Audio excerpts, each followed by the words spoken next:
Naka-nosebleed ba? Tech Sabado. Nakakatekot? Na. Tech Note para wag mahuli sa Radyo 5 at 1PH sa Signal Channel 1. Sa lahat ng mga magigiting nating mga kababayan sa frontline, Pacheck po ng inyong ID. Ilang malalim po. Lagi po tayong maghuhugas ng kamay, ha? Check po tayo ng temperature. kayo ang aming mga bayani. Maraming salamat po sa inyong serbisyo. Lahat kami ay saludo at sumusuporta sa inyo. Atid sa inyo ng PCOO, DOH, KBP at ng himpilang ito.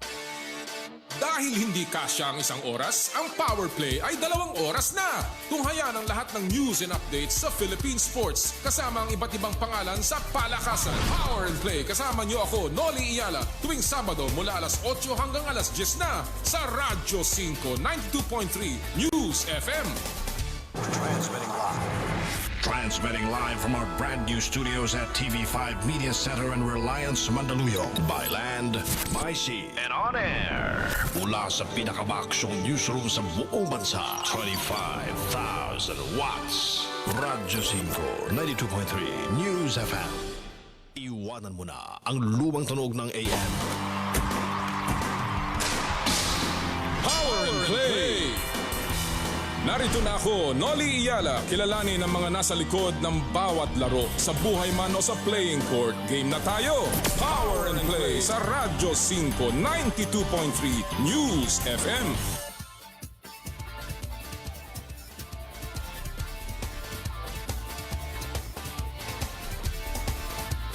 Ngayon po ay day 147 ng ating community quarantine at pang-5 araw naman nung tayo po ay muling pumasok sa MECQ.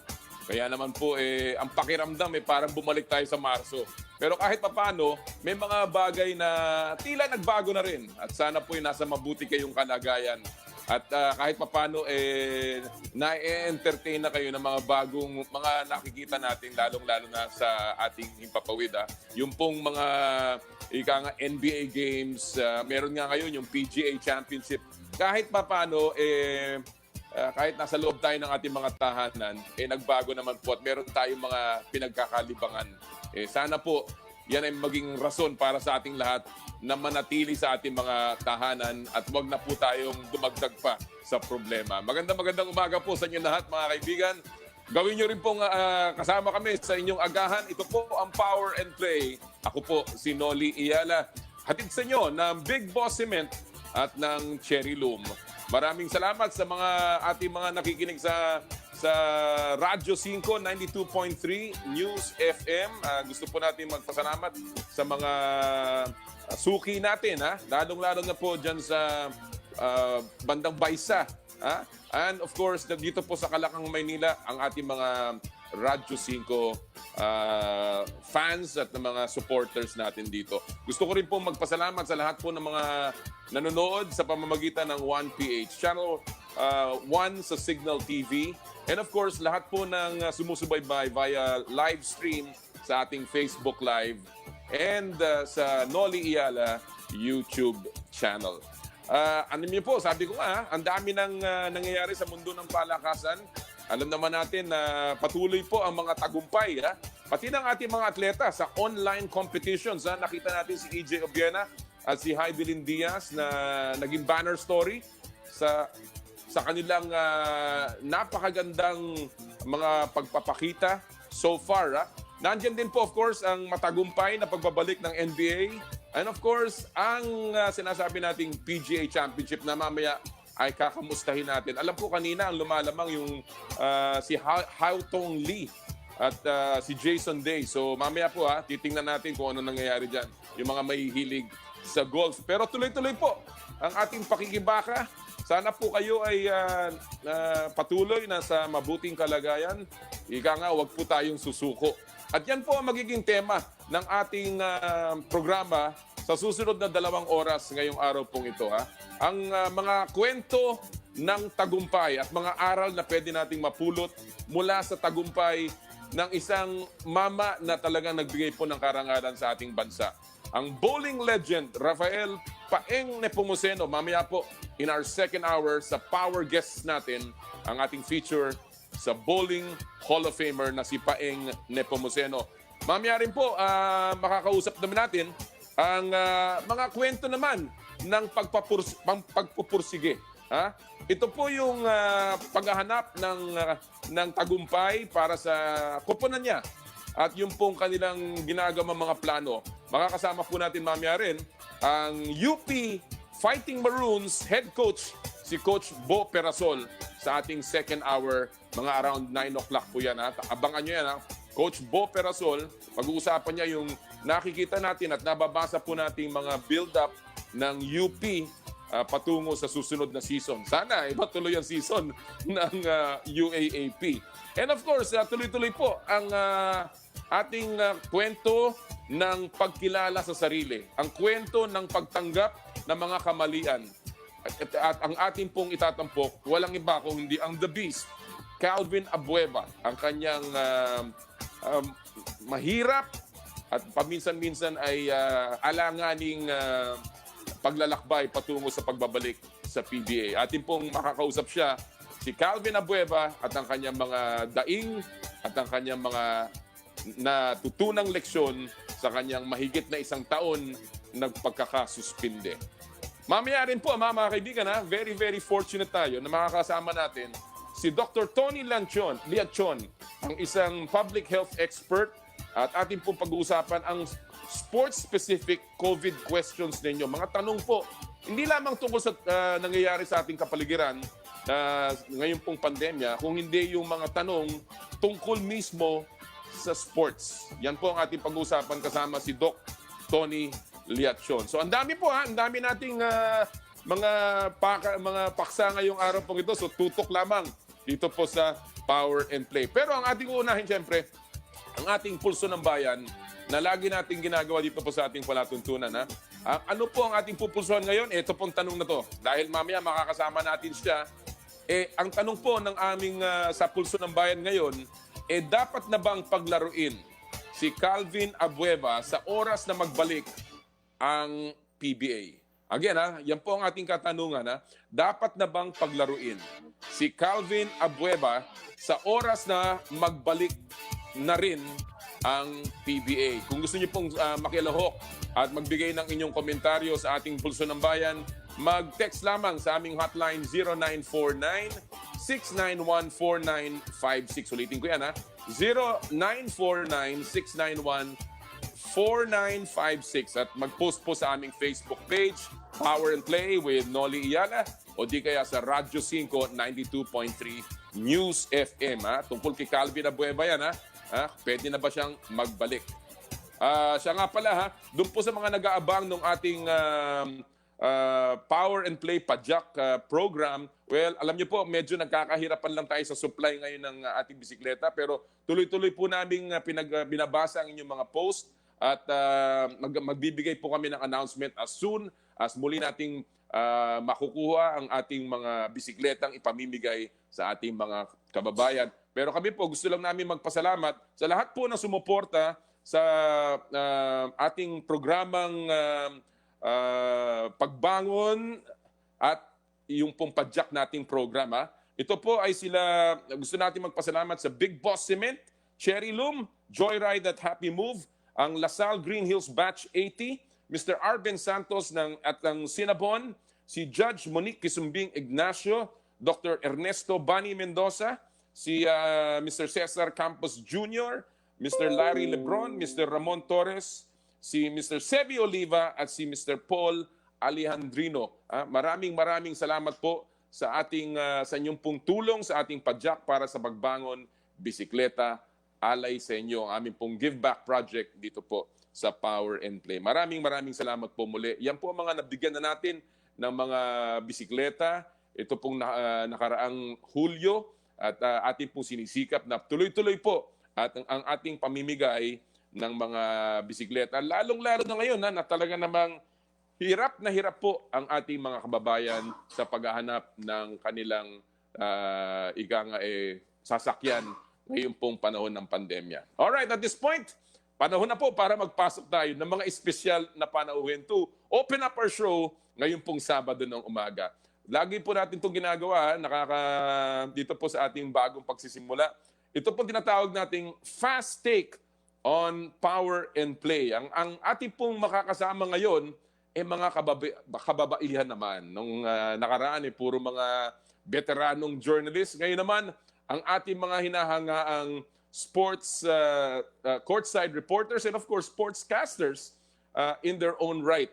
Ang ating po mga kasama ngayon, walang iba kundi ang mga paborito niyo po sa ESPN5, si Carla Lizardo at si Mara Aquino. Magandang umaga. Good morning, Carla and Mara. Magandang umaga po. Salamat. Thank you for waking up. Alam ko naman na napakahirap, lalong-lalo na pag mga ganitong panahon, Sabado ng umaga, ang sarap matulog lang na medyo matagal-tagal. Thank you for joining us today, Carla and Mara. Thank Thank you for having us. Nakaka-excite rin na makipagkwentuhan about sports after Oo nga eh. Ang tagal na nating... It's been a while. I worked with you, Mara. Carla, I was with you during the Southeast Asian Games. Yes. At nakita-kita tayo doon. So, it's really... Minsan nakakamiss yung mga kagrupo at industriya natin dyan sa pagdating sa sports. But, kanina narinig niyo yung aming opening. Ang isa sa mga pinupulsuhan namin ngayong araw na ito ay yung Calvin Abueva story. Alam naman natin, napakatagal na nito. It's been 14 months actually since he was suspended. June 4 was his suspension last year and it's been 14 months. Let me just get your take tungkol dyan. Sa tingin niyo ba, panahon na para magbalik si Calvin Abueva? I'll begin with you first, Carla. I'm a very big fan of Calvin. Obviously not a fan sa mga insidenteng nangyari that led to his suspension. Pero as you mentioned, Com, it's been more than a year. So I actually agree na sana makabalik na si Calvin pag-resume ng PBA. I know that he's already complied. I'm not too sure about every single consideration na binigay ni Com Willie. Pero kung nagawa niya na itong lahat, and I know that he's been very active as well with his social outreach program and bettering himself. So personally, I think na sana makabalik na. I think that he should come back already. Mara, you've covered Calvin.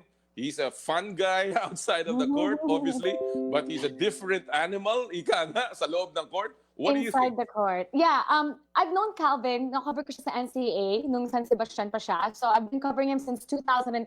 For about 8 years ko na siyang kilala. Totoo yan, iba siya inside the court, iba rin siya outside the court. May mga nakita tayong mga ugali niya inside the court na hindi ko yun na-witness outside the court. Magalang siya. Sa mga babae, mabait siya.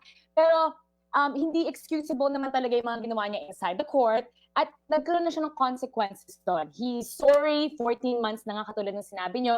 And kung pinapakita naman ng tao that they're sorry and gumagawa sila ng hakbang para magkaroon sila ng second chance, I think it should be given. I think it's about time na makabalik na siya. And very vocal naman siya and public about kung gaano ka-sore siya at yung mga ginagawa niya para matama yung kanyang mga maling ginawa. I guess, pwede naman siya in probation na kailangan walang gantong ugali or walang gantong ipapakita for this long. And then, like in work naman, may ganun din naman eh. So, in terms of kung babalik nga ba siya, I think so. I think it's about time that he's given a second chance. Everybody deserves a second chance as long as they show kung paano sila ka-sorry dun sa ginawa nila. Alam mo, bagong punto yan, yung sinasabi mong probation. That is something new and I think it's a very good point. And I think the PBA should really consider this. Hindi lamang para sa mga fans na talaga namang inip na, but also for Calvin. Nakausap nga natin siya and ang dami niya talagang pagbabago nangyari sa kanyang buhay. But tingnan natin, abangan natin yung kwentong yan as it develops. In the meantime, ito na ha. Ito yung aming tinatawag dito, ladies, na fast take. Fast take is we give you a minute para sagutin ang mga issue, topic na aming ibabato sa inyo at komentaryo ninyo. And feel free. Ito nga, sabi natin, walang mali, walang tama. Bato-bato sa langit, tamaan, huwag magagalit. Lalong-lalo na huwag bibigyan ng fine ng kung sino man ang pwede magbigay ng fine. Okay? Okay, so are you ready? Ready na kayo? Yes. Okay, let's begin with Fast Take. Ito pa ang una nating topic. Makakaapekto ba sa mga laro ng PBA ang kawalan ng fans sa venue? Alam naman natin yan na yan na ang maaari maging new normal na maglalaro sila katulad ng NBA, walang fans na manonood. Will this affect the game, the play itself? I'll begin with you, Mara. You have 1 minute. Go. I think, yes, makaka-apekto. Kasi can you imagine having a championship na walang cheer, walang mga cheer yung tao? Nakakadagdag, even in the gladiator days, nakakadagdag yung energy ng mga tao. So I think one way they'll be affected is yung hustle nila, kung gaano sila ka-aggressive sa kanilang play. Kasi lahat naman ng performer, kung empty yung crowd, iba rin yung energy na mabibigay sa'yo, iba rin yung mindset mo, iba rin yung performance output na maibibigay mo. So kailangan, I guess, ng conditioning, na i-condition na hindi to practice. Real game to. May mga nanonood, kahit wala sila sa venue, may mga nanonood behind the screen. So, it will be affected, I guess, in terms of the energy and yung hustle na maibibigay nila. So, I think that's one way. Iba kasi yung pakiramdam, even as courtside reporters, pag may mga nag-cheer, may mga sumisigaw, and yun nga, ini-imagine ko, paano nga magkakaroon, how's the championship gonna be like kung walang crowd na mag-cheer sa'yo, lalo na yung mga fans. Alam naman natin kung paano yung mga fans ng Barangay Ginebra, for example. So I think that's gonna have a big impact. Sakto yun sa'yo, sakto. And of course, Barangay Ginebra, that's crowd favorite. Sabi nga ng Coach Yeng Giao, ang pinaka-maapektuhan daw Barangay Ginebra. But what is your take, Carla? Maapektuhan ba ang mga laro ng PBA dahil walang fans sa venue? Carla, you have 1 minute. Go!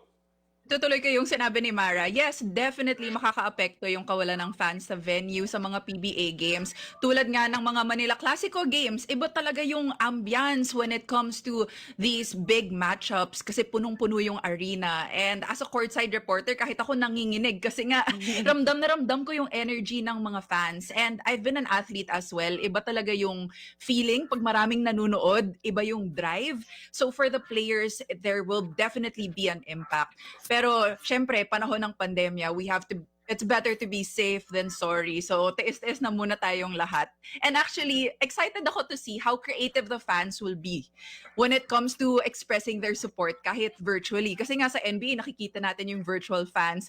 I don't know kung may magagawa tayong ganyan sa PBA, but I'm hoping that there will be some kind of technological innovation na para makapunta pa rin yung mga fans sa PBA even if not physically. Interesting dahil alam naman natin yung NBA experiment sa kanilang tinatawag na bubble has been very successful at sabi nga ni Mr. Fred Uytengsu, dapat tularan natin yung mga bagay na magaganda na nakikita natin ngayon lalong-lalo na mula sa NBA. Alright, this is our second issue or topic for the day. Ang tanong, anong bagay para sa inyo? Pinag-uusapan din naman natin ang NBA. Anong bagay para sa inyo ang pinaka-impressive sa NBA restart? I'll give you 1 minute, Carla. Your take. Go! Sobrang impressive lahat ng nasa loob ng NBA bubble. I think the most impressive thing is how it's been weeks now. The games are in full swing, pero wala pa ring nagpo-positive. They've been able to implement the proper health measures in that bubble. Parang napatunayan ng NBA that social distancing, wearing masks, and constant testing does work. Kasi nga, ilang players ang nandun? Around 350, and then a ton of other people. So I think it's amazing na ilang weeks na ngayon nakalipas at constantly they're still testing negative. And also impressive rin yung pag-incorporate nila ng social justice messages. So I think that it's really a way for them to show that they're not just gonna shut up and dribble. Very, very prominent siya when it comes to their player interviews, sa jerseys nila, sa courts. I think that's one of the most impressive things as well na ginagawa ng NBA, playing for a cause. Very interesting. And you know, that particular experiment is $150 million experiment. So hindi yan madali. And kaya naman kahit papano, they're bringing in the results. So truly, yung mga sinabi mo, Carla, are things na magandang tularan at talagang nakaka-impress, no? Alright. Again, ang tanong, Mara, is anong bagay para sa iyo ang pinaka-impressive sa NBA restart? You have 1 minute. One Go. minute. Yung entire bubble itself, napakahirap mag-manage ng, like you said, mga 350 plus yung mga staff pa, and they keep them sane, they keep them healthy. There's a first test, there's a second test. Tapos kung mapapanood yung mga video, they go fishing. Parang nakakatuwa na they're working, pero nakabakasyon din sila to keep their mindset healthy. Also, may sarili silang chef to make sure na okay yung pagkain nila, each team, at meron silang 24-hour kitchen. Tapos nakakatawa din doon yung meron silang snitch hotline. So kung meron mga player na nilalabag ng batas, yung mga bawal, may snitch hotline sila, hindi ko alam kung may snitch na doon. I think that's really interesting also. And yung format in itself, ako impressive sa akin na yung Raptors. Yay! They're doing well. They beat the Lakers. Raptors fan kasi ako. So, yung entire bubble itself, sana magawa ng PBA Enchanted Kingdom naman tayo. magandang suggestion yan. Ha? Nakikinig si Commissioner Willie Marcel yan. At, baka nga magawa natin sa Enchanted Kingdom yan. Paborito pa naman ni Com Willie yan, yung Enchanted Kingdom. Alright. Yung vibe kasama yung rap. Ako, ang most impressive has been so far the games. I'm actually very impressed with the way they're playing. Akala ko mas maraming kalawang, pero hindi. They're really playing quite well sa NBA restart. Balik tayo dito sa Pilipinas. At ito ang ating ikatlong topic for the day. Third and final topic, Mara, sang-ayon ba kayo sa sinabi ni Coach Franz Pumaren na out of control na ang college recruitment wars? Alam naman natin ang mga nangyayari ngayon sa collegiate leagues. Palipat-lipat na mga players. Maraming pumunta sa UP, nagpunta sa UE, nagpunta sa Lasal. Is it getting out of hand? You have 1 minute, Mara. Go! Out of control, I think, hindi naman siya completely out of control. I think just like in jobs, may karapatan din pumili yung mga players kung saan sila dapat pumunta. Pero sana pina-follow yung allowance na dapat ibigay. I mean, they say nga na it's between 8 to 10,000. Sana pina-follow yun para yung second consideration, yung titignan nila kung pantay-pantay lahat ng mga school is, kamusta yung basketball program na binibigay nila? Kamusta ba yung school? So, sana ganon, pero yung mga sana at dapat, minsan talaga hindi natutupad. Pero iniisip ko na lang in a sense na para tong trabaho. Na dapat, okay, ito yung sweldo mo, pero titignan mo rin, ito ba makakabuti sa akin? At ito mga bata pa yung mga players natin. So, this is part of the decision making, part of their work, na sinasabi nila, magsasign up ako sa'yo, pero bibitaw sila. So, it's shaping their future, their decision making, at they follow the consequences, they face it afterwards na lang. Perfect. Excellent. Good take. Alam naman natin na marami dyan. At yan ang mga bato, no? Na talaga namang pera-pera daw ang dating. In fact, one coach said it and he will be with me later, si Coach Bo Perasol. Sabi niya, ito naman, pera-pera eh. Kaya that is really a little bit medyo mabigat, no, ng mga statement. At ating hihimayin yan mamaya. But anyway, again, ito ang ating fast take, Carla. Sang-ayon ba ikaw sa sinabi ni Coach Franz Pumaren na out of control na ang college recruitment wars? Carla, you have 1 minute. Go! Hindi po ako basketball player, but I did play in the UAAP, so I do have some experience in my sport when it comes to the recruitment scene. And actually, I'm leaning towards agreeing with Coach Franz Pumaren. I think he had really good points as well. Siyempre, bawat atleta, iba't iba yung sitwasyon. Obviously, some would really look at the offer, pero ayoko na yun yung nagiging priority na ano ba yung makukuha ko dito sa school. Kasi it's shaping up to be that way with what's been happening now. I really think na when a student athlete is selecting his college, dapat nauuna yung tama ba tong fit na to? Okay ba yung educational program? Okay ba yung sports program? And it shouldn't be the other way around na ano ba yung monetary things na makukuha ko from this offer. So, yeah, I actually do agree with Coach Franz sa mga sinabi niya about the recruitment wars that have been going on. Alam mo, totoo yan, Carla. The lines of being a student athlete at pagiging professional ay nabiblur na dahil sa mga nangyayari. And alam natin yan na medyo kailangan siguro rendahan na ng konti ng mga university associations or college associations, athletic associations, ang mga nangyayari pagdating sa recruitment, no? And again, yan ay isang topic na pag-uusapan ng pagmatagalan ng mga tao. All right, medyo marami tayo na pag-usapan ngayon. Alam mo, again, it's quite interesting to get it from your perspective as former athletes or at least those that have covered the games itself. Kaya kami dito sa Fast Take, gustong-gusto namin mga sports media, sports journalists katulad ninyo dahil you were in the middle of these things, no? So hopefully lahat ng mga nasabi natin pakikinggan. Before I let you go, ladies, obviously we will see you back hopefully when the PBA returns, Carla, and also maybe when the PSL returns.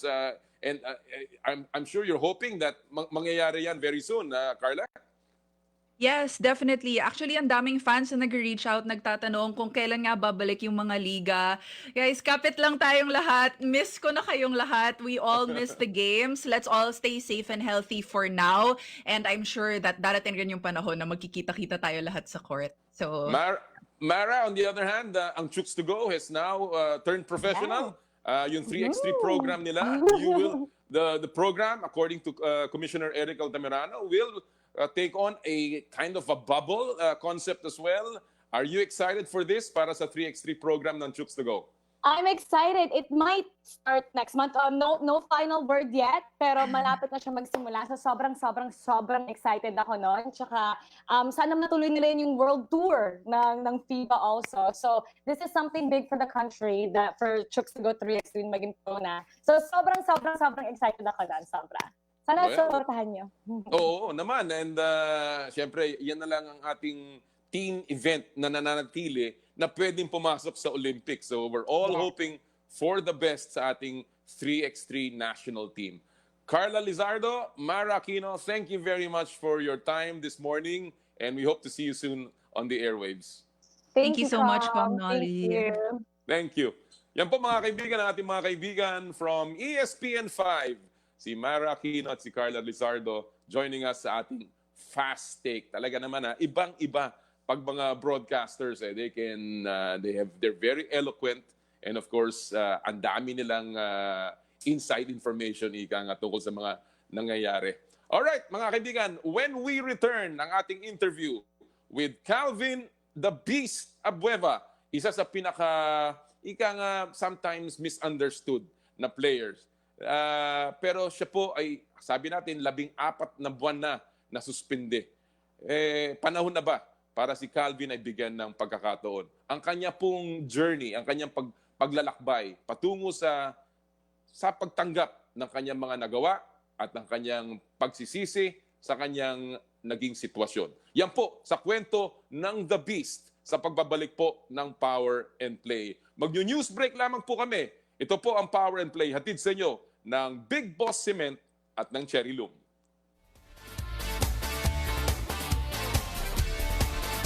Power and Play with Com Nolly Iyala.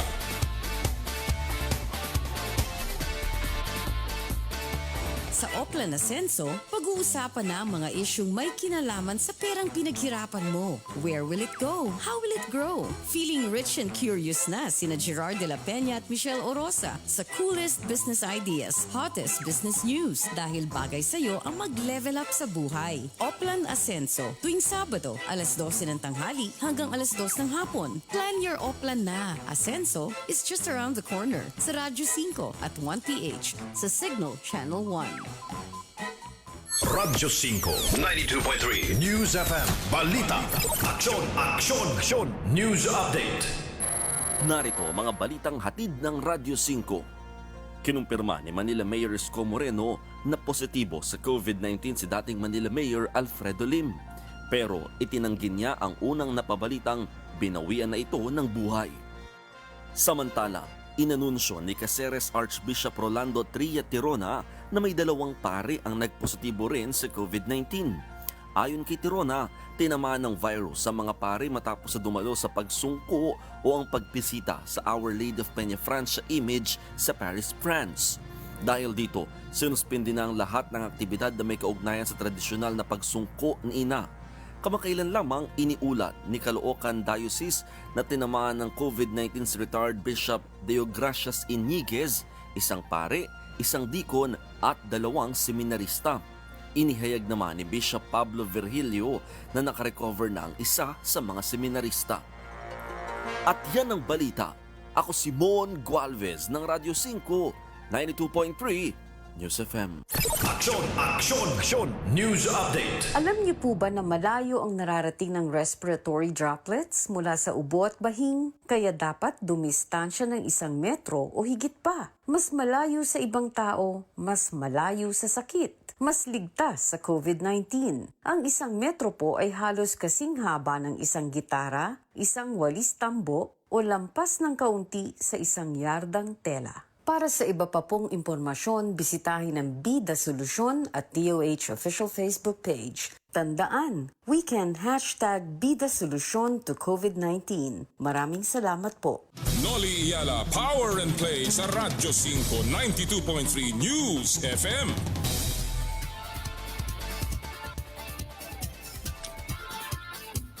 Alright mga kaibigan, nagbabalik po ang Power and Play again. Kumusta po sa lahat ng mga nakikinig sa atin sa Radyo 5, 92.3 News FM. Lalong-lalo na po dyan sa lalawigan ng Laguna. Ako, narinig ko, dumadami na naman ang kaso dyan. Ha? Mag-ingat po tayo. Again, paalala po namin sa Power and Play, bawal po hawakan ang inyong mga mukha, lalong-lalo na kung kayo ay may nakahalubilo. Huwag po natin hawakan ang ating mata, ilong at bibig. Maghugas lagi ng kamay at mag-social distancing po tayo. Kamusta po sa lahat ng mga nakikinig sa atin? Na maaga, si Cecilia Martinez mula sa Singapore, si Alicia Buhayin, Ma'am Mirna Savillano, magandang umaga po sa inyo. Si Jomar Betanyo, good morning po sa inyong lahat. Mabuhay po kayo, sabi niya. No? Sabi naman ni Cornel Bongko, Paeng Nepomuceno, the greatest bowler of all time, 4 decades of excellence. Mamaya makakausap natin si Paeng. Arvin Biaga, good morning and happy Saturday. Community, happy Saturday talaga. Ngiti-ngiti lang ha. Yung mga naglalaba, yung mga nagluluto, naghahanda ng weekend, ingat-ingat lang ha. Alex Fuentes, ang ating suki. Paring Alex, magandang umaga sa iyo. Good morning daw sa Power and Play watching here in Bacolod City. Magandang umaga po sa inyo lahat dyan sa Bacolod City. Alright, at this point mga kaibigan, atin na pong ipapasok ang naging panayam po natin with Calvin Abueva nung isang araw lamang, kagabi. Medyo talagang nagbuhos siya ng kanyang damdamin at pakinggan natin ang kanyang mga hinaing. Ngayon pong mahigit 1 taon na suspended ang dating NCAA MVP and of course the Rookie of the Year ng PBA back in 2013. Walang ba kundi the Beast, Calvin Abueva. Ang dating Rookie of the Year ng PBA, naging most valuable player ng NCAA, and of course, a fan favorite ng Professional League. Walang iba kundi The Beast, Calvin Abueva. Magandang araw sa iyo, Calvin. Nice to see you. Magandang araw po at yun po, nagpapasalamat po sa mga fans ko. Lagi sumusuporta sa akin at minihintay ko yung pagbalik ko sa paglaro ng PBA at hinihintay ko rin po ang pagbabalik ng PBA. Yun. Alam mo, totoo lang, matagal ka na namin talagang gustong makausap at I'm very happy na finally makakasama ka namin. Una-una, bago natin pag-usapan ang mga pangyayari, kamusta ka ba sa pandemya? Ang balita ko, meron kang sinimulang negosyo para sa pamilya mo? Oo, at yun nga, maganda na rin na nasimulan na rin yung negosyo na yun kahit maliit na business lang. At may kinikita kahit na kukonti at panggastos rin sa mga bata, sa mga pangangailangan. At yun, hanggat hindi pa ako bumabalik dito pa rin ako umaasa sa restaurant ko para mas lalo mag-boom at makakuha kami ng konting kikitain at kakainin. Kamusta naman ang pagpapakondisyon mo, Calvin? Alam natin na malapit nang mag-ensayo muli ang PBA. Of course, umaasa tayo na makakapaglaro na muli ang Professional League. Pero lahat ng tao ngayon, lahat ng player, kanya-kanyang ensayo. Ikaw ba naman, kahit paano, nakakapag-ensayo ka, Calvin? Oo, meron kaming Zoom meeting, MWF ng Phoenix. At yun, may Zoom workout kami ng 10:30 to 11 or 12. At yun, kondisyon naman kahit paano. Alam mo, nabanggit na nga yung, of course, ang mainit na pinag-uusapan lagi yung pagbabalik at yung suspension, no? Mahigit 1 taon na. In fact, 1 year, almost 2 months na. O mahigit ng 2 buwan nang nakalilipas nung sa nangyari yung insidente at yung suspension mo last year, no? Ang una kong tanong, Calvin, ano ba pinaka-namimiss mo na 14 na buwan ka nang hindi ika nga nakakatungtong sa PBA? Anong pinaka-namimiss mo ngayon sa iyong career? Ako, pinursyo mo na yung sarili ko sa family ko. At ngayon pandemya, talagang gusto ko sila makabanding, nakasama. At ngayon, iniisip ko yung pagbabalik ng PBA, paano ulit masisimulan at paano namin ulit masisimulan ang paglalaro ng masaya. Pero nabanggit mo yung pamilya mo, Calvin, no? Alam natin malaking epekto sa iyo yung suspension sa career mo, no? Pero pagdating sa pamilya mo, Calvin, paano nila tinanggap itong suspension na to? Ang tagal na nga. At kahit paano, ikaw ba kahit nakakakuha ka ng tinatawag nating tulong o sweldo mula sa team mo? Actually, meron naman kahit paano allowance. At least, nag-workout naman ako via Zoom at active naman ako sa kanila. Posible naman na hindi rin nila ako bigyan na kahit paano, kahit konting allowance lang. At yun nga, at iniintay ko yung pagbabalik ko para mas makuha ko na kung ano yung mga dapat ko rin kunin na panggastos ko about sa pamilya ko. Alam natin na itong panahon na to, napakaraming nangyari, hindi lamang sa mundo, kundi lalong-lalong sa mundo mo. Ikaw ba, Calvin, kahit papaano, napag-isipan mo na itong mga pangyayaring ito sa buhay mo at naintindihan mo na kung ano ang mga nangyari sa iyo kaya naririto ka sa sitwasyon na ito ngayon? Ako po, hindi ko na po tinitrowback lahat ng mga nangyari sa akin. Ang ginagawa ko po, pino-forward ko po kung paano ko po sila makakalimutan at paano ko po ma-learn yung lesson ko nung time na struggle ako. Tapos ngayon, may pandemya pa. Ano kaya ang dinodoble yung isip ko sa pagbabalik ko kung hindi ba itong year na to, kung malas ba itong 2020 na to, hintayin natin sa 2021. Baka doon mag-iswerte tayo, magtuloy-tuloy. Sa mga kakampi mo, sa mga nakasama mo sa PBA, sino ang madalas na tumawag sa iyo? Sino ang pinakamalaking suporta mo dito sa panahon ng hamon na sa buhay mo, Calvin? Actually, una-una tumatawag sa akin siyempre yung manager ko, si Dennis Pineda, Governor Dennis Pineda, Atty. Charlie Chua, si Boss Danny. At siyempre yung team ko ng Phoenix at laging nag-a-advise sa akin kung mga dapat ko rin gawin dito sa kalagayan ko nito. At maraming na tumatawag sa akin mga kaibigan na ano nangyari sa iyo, kailan ka makabalik. Nabi ko, chill lang kayo kasi kahit ako di ko rin masabi kung ano yung mga pinapagawa sa akin.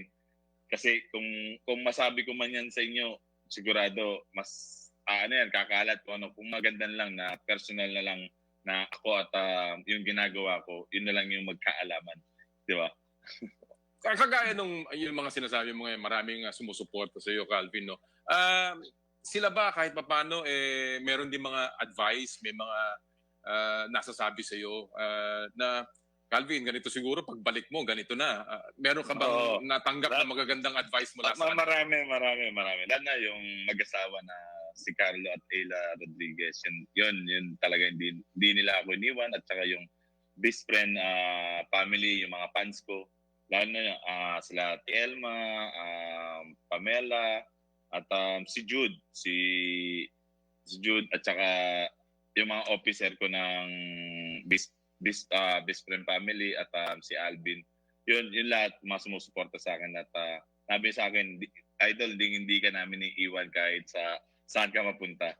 Kaya ang lakas ng loob ko na great na parang experience ko na lahat ng tao na suporta sa akin na kailangan kong bumalik sa PBA. Alam mo, nakakatuwa din, pati si Coach Louie Alas nagsalita na ikaw daw ay talagang sising-sisi sa mga pangyayari. Yung words niya is remorseful. And that's what I want to ask you.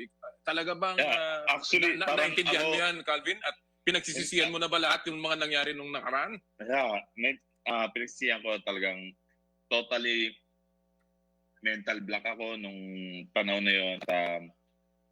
Hindi ko rin masasabi sa sarili ko na parang bakit mo ginawa yun, parang bakit mo parang talaga sobrang blackout ako at first time ko nangyari sa buhay ko yun na sa buong career ko na yun yung gulo na pinakamalala, pinaka-worst.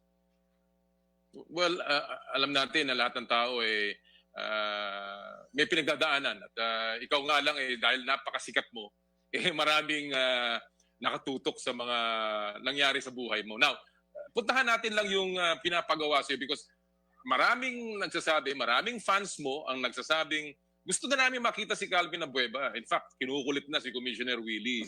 At sinasabi lagi ni Commissioner Willie, isa na lang bagay ang naiiwan bago ka makabalik.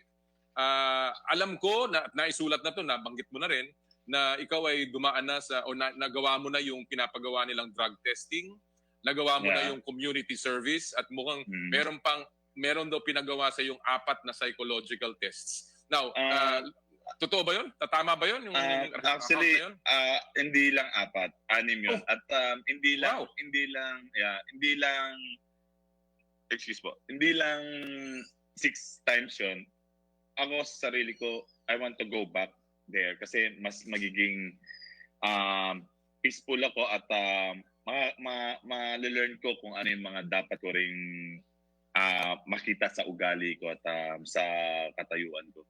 At laking tulong sa akin na yung psychology is the best part sa life mo na kailangan mo rin makilala kung ano yung sarili mo. Alam mo, tama yan because alam mo, kahit sa NBA, nabanggit na ito ni Kevin Love na maraming player ang may mental health issues. Hindi naman ibig sabihin niya na may nasisira sa ulo. Hindi lang talagang ang bigat ng minsan dinadala ninyo mga manlalaro. Dahil kayo, nasa mata kayo ng publiko lagi, no? So, yung bang pagdaan mo sa mga psychological therapy sessions, talagang nakatulong sa'yo. Ano mga konkretong bagay na naitulong sa'yo nung session na yun? Actually, wala akong masabi kung about sa mga naitulong sa akin. At least ako, napapakita ko kung ano yung mga dapat kong ipakita. Kasi hindi ko naman agad mababanggit sa inyo kung ano yung mga kailangan ko, yung mga napagdaanan ko about sa psychology. Hindi ko ma-share yun dahil talagang sarado siya, hindi siya ma-share kahit kanino, maski sa family ko sana. Ang akin is gonna be like, gusto kong mapakita na ako, yung hindi lang sa basketball, maski sa talagang sa likod pa ng backboard na yung Calvin Abueva. In other words, sa tingin mo ba itong, hindi lang sa'yo, no? Sa tingin mo itong pinagdaanan mo mga pagtulong ng therapist, magandang programa to ng PBA para sa ibang mga player? Kasi alam naman natin, lahat kayo, kahit pa paano, may pinagdadaanan. Sabi nga, diba? Lahat yan is stress. Lahat yan is stress. Hindi isang player, dalawang player. Halos lahat is stress yan. Hindi lang sa practice, hindi sa games. Maski sa bahay nila, may konting stress yan. Hindi lang sa bahay, maski sa ibang lugar o ano. May mga dinadala na karamdaman na mas hunger pa sa kanila. Tapos yung time na yun, minsan madadala mo sa court. Yun yung mga dapat nilang iwasan din na alam mo yung mainit ka na sa labas, dadalhin mo pa sa court, lalo kang iinit. Tama.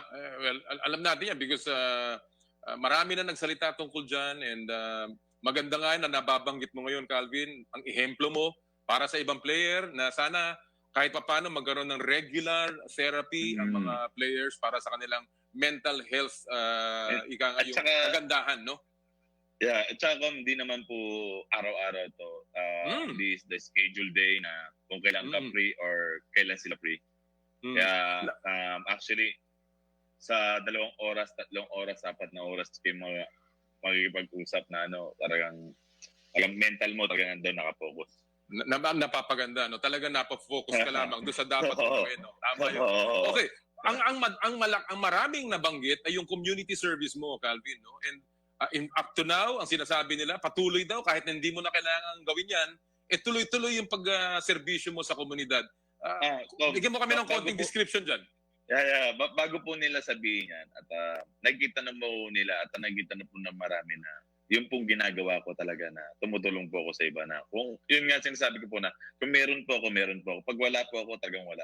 Yan po yung mindset ko sa sarili ko na. At sinasabi ko sa family ko na kung meron ako, eto.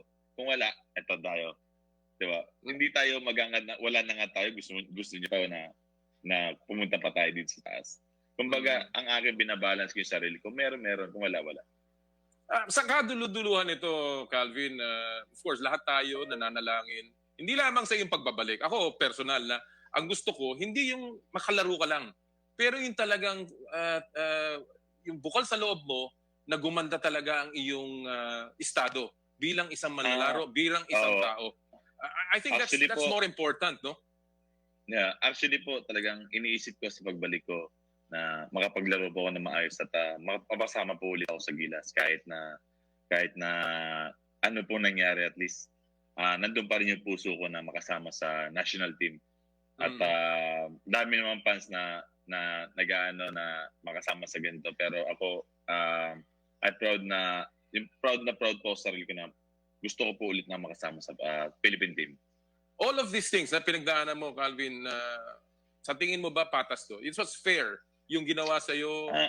Actually po, sakto lang. Actually po, wala po talaga akong idea sa mga individual. No? Ang akin po, ang iniisip ko po talaga sa akin, kung paano po talaga ako makabalik at hindi ko naman po iniisip yung ibang tao na ano. Ang iniisip ko kung paano ko mabuhay yung pamilya ko.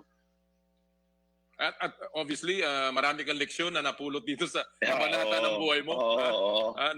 Okay, meron akong... Go ahead, Calvin. Hindi lang po sa sarili ko at sa pamilya ko rin po kung paano po iano yung pamilya. Alam mo, may nabalitaan of course tayo na may mga naging offer ka na maglaro sa ibang bansa. Ito ba ay kahit paano na-entertain mo pa rin, Calvin? At anong reaction mo? Isipin mo, nakasuspend ka na pero may mga offer ka pa? Actually po, naano po ako dun sa mga offer na yan. Maraming po nag-offer. Simula na-suspended ako na dito sa NPBL or sa Thailand, dito sa Japan. Actually, hindi pa po ako umuo sa mga yan eh. Ang inano ko po kasi may dapat po akong tapusin dito sa problema ko bago po ako kukunin ng iba, ganyan. At least, tapos na yung problema ko. Diba? Ang akin po, siyempre, dito po ako sumikat at siyempre, dito rin po ako magtatapos. At kung aalis ka bigla-bigla na may problema ka dito para pagbalik mo, sira ka na. Oo. Well, magandang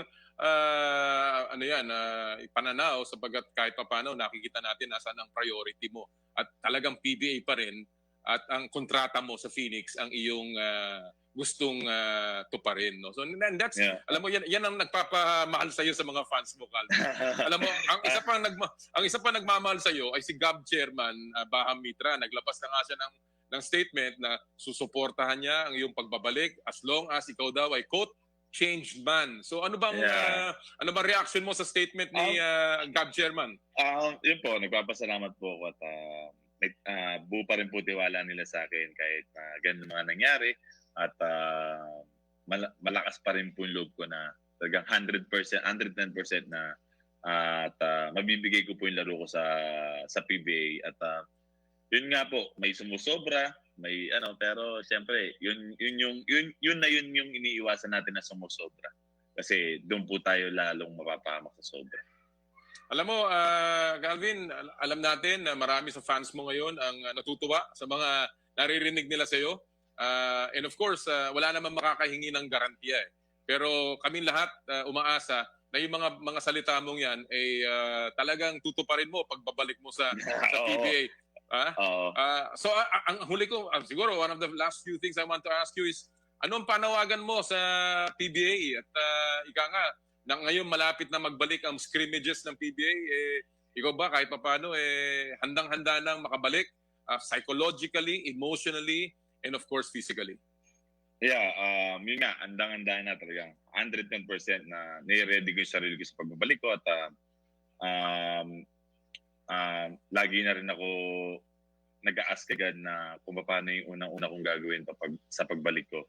At yun, lagi ko iniisip, iwas sa injury lalo na at maging mahinahon sa mga lahat ng lalaruan ko. Kaya Lahat na mo mga kalaban mo. Oo. At least yun nga, bigay mo yung best mo kung gano'n ka kagaling, ibigay mo yung best mo. Pero syempre hindi pa rin maalis sa akin yung mamusit na andyan na ako sa sitwasyon na yun na ganun talaga yung reaction ko. Pero yun nga, wag lang sobra. Well, ang tawag nga sa iyo, Calvin, ay The Beast. Baka pwede na nating alisan yung A, gawin na nating The Best. The best na modelo, the best na modelo, the best na ama, the best na manlalaro, at of course, the best na kaibigan sa mga kasama mo sa Phoenix Fuel Masters. Salamat po. Well, salamat. good luck, Calvin, and we certainly hope na malapit ka na namin makita muli sa PBA. Salamat po. Thank you po. Thank you po na marami. Maraming salamat. Salamat po. Yan po mga kaibigan ang ating panayam kay Calvin the Beast Abueva ng Phoenix Fuel Masters.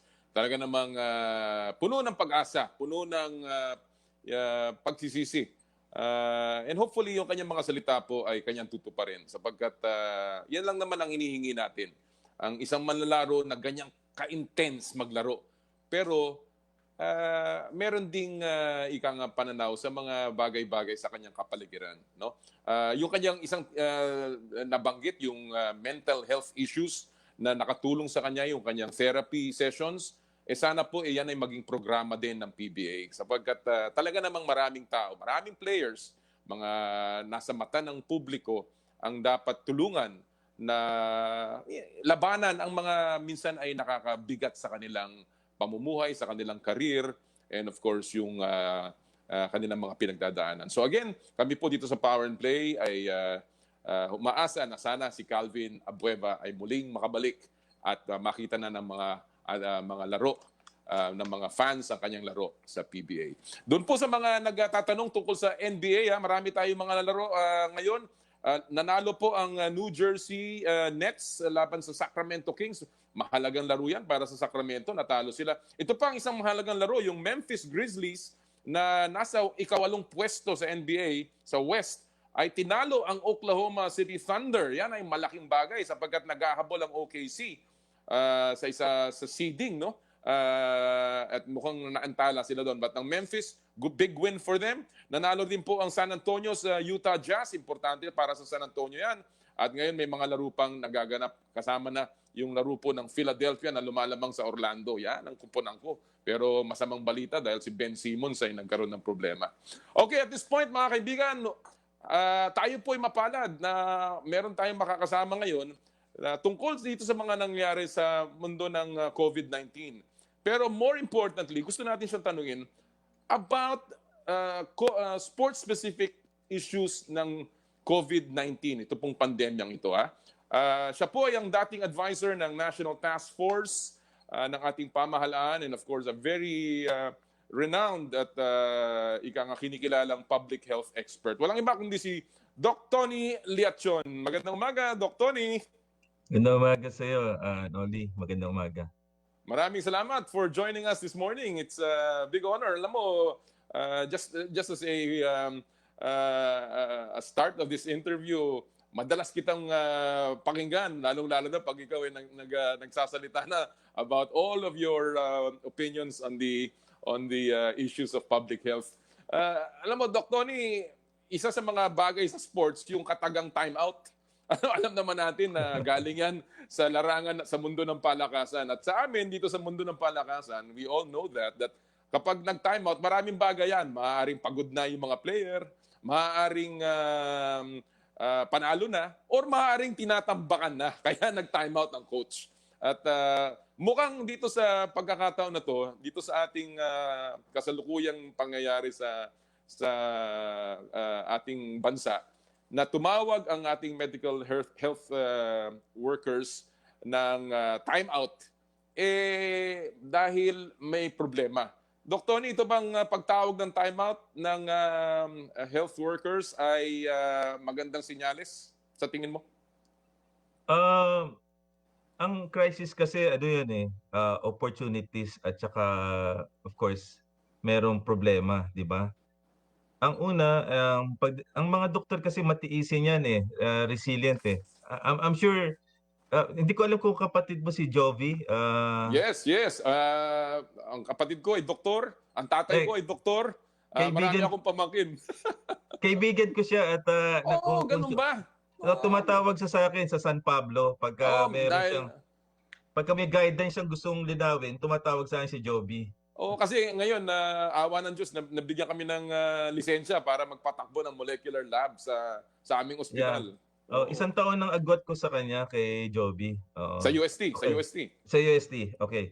So, nung tumawag ng timeout last Saturday, yung mga for the first time yan kasi persevering at saka resilient ang mga doktor Now, para pumirma ang 80 organizations at tumabing timeout, ang reason for that, punong-puno po yung National Capital Region ng pasyente.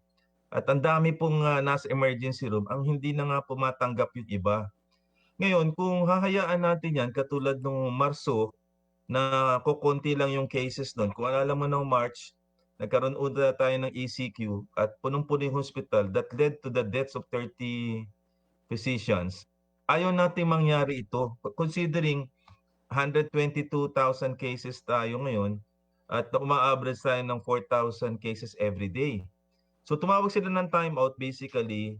Number one, gusto nila muna pong ma-arrest yung cases at gusto nila mag-ECQ. Ang gusto nila mag 2 weeks muna ng ECQ para ma-arrest yung cases ng pagdami. Kasi pag marami naglalabasan po, ang local transmission ay hindi mo makokontrol. Papasok sa hospital yan. So, ma-overwhelm yung kanilang mga doktor. Isa lang mahawang doktor, i-isolate mo at i-quarantine sila. Pilay kagad sila. Ngayon, that will actually lead to a very vicious cycle. Kasi walang magmamonitor doon sa pasyente. Pag walang nag-monitor sa pasyente ngayon, mapapabaya ang pasyente, mag-i-increase yung deaths natin, pati yung recoveries. Kaya doon sila nanggaling. Of course, meron silang manifesto na binasa doon. Pero more than anything else, I think, gusto muna nila ng time out para makapagpahinga. Hindi naman titigil. Ang ibig sabihin lang, parang nung sa Cebu, if you remember sa Cebu, punong-puno rin ang Cebu. Nag-ECQ sila ng isang buwan nga Nagdala pa ng tangke po doon si Secretary Simato. Remember? Ngayon, tanong ko, Dr. nag-flatten the curve. Yung MECQ pa, do you think kahit papano makakatulong para bumagal ang transmission? At ano ba dapat na i-recalibrate na sinasabi na sa strategies ngayon na tumawag ng timeout ng pamahalaan? Well, yung declaration kasi na UP Octa Research Group ni na Professor Guido David at saka ni Ranjit Rai, ang projection nila 200,000 by August 31. Pag gumamit ka ng MEC, mababawasan lang by 50,000. So, hindi nila expected mapa-flatten ang curve niyan. Ang suggestion nila, ECQ ang mga doktor, then MECQ another 2 weeks para makahinga economy. But you need really a severe yung based to do sa pag-aaral nung hammer and dance concept ni Thomas Pueyo. Pag hinammer mo ng 2 weeks, kailangan increase mo yung health system capacity. Okay. Makakapahinga ang doktor, may testing ka, may contact tracings ka. Ganun yun. So we don't expect, but may silver lining. Nakita ko yung Manila data. The last 4 days, bumababa, pero hindi dramatic yung baba. By 200, 300 lang, parang 500 lang. Kahapon, ang data nila 3,500 galing sa 5,000. Kung siguro inisiki yun, dramatic yun tingin ko. Oo nga. Hindi kasi nakikita pa rin naman natin kahit papaano, Dr. Tony, na ang dami pa rin tao hindi pa rin naman talaga nababawasan. At hindi lang yun. pag yung akala natin magiging strict implementation ay hindi pa rin natin masyadong nakikita. But let me go to something more specific sa amin, sa sports industry. Alam naman natin dahil nangyari na naman tong MECQ, naantala na naman ang ang mundo ng palakasan, no? Yung mga liga, mga professional leagues na pinayagan na actually ng IATF. Now, ang tanong ko, no, do you agree na kahit paano yung sports industry, mga fitness centers, mga sports facilities, mga pro leagues, dapat maging isa sa mga huli na buksan kesa sa mga tinatawag na mga nail salons pa, yung mga drive-in cinemas na pinagbibigyan na?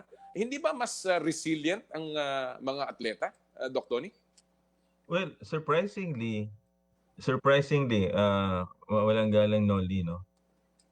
If you remember, Rudy Gobert, Utah.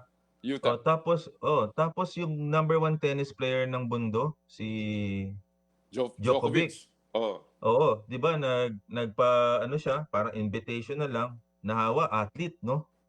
And then 2 weeks ago, yung nag-gym ako, Noli, everyday, no? Ang hashtag ko no days off eh. Wow.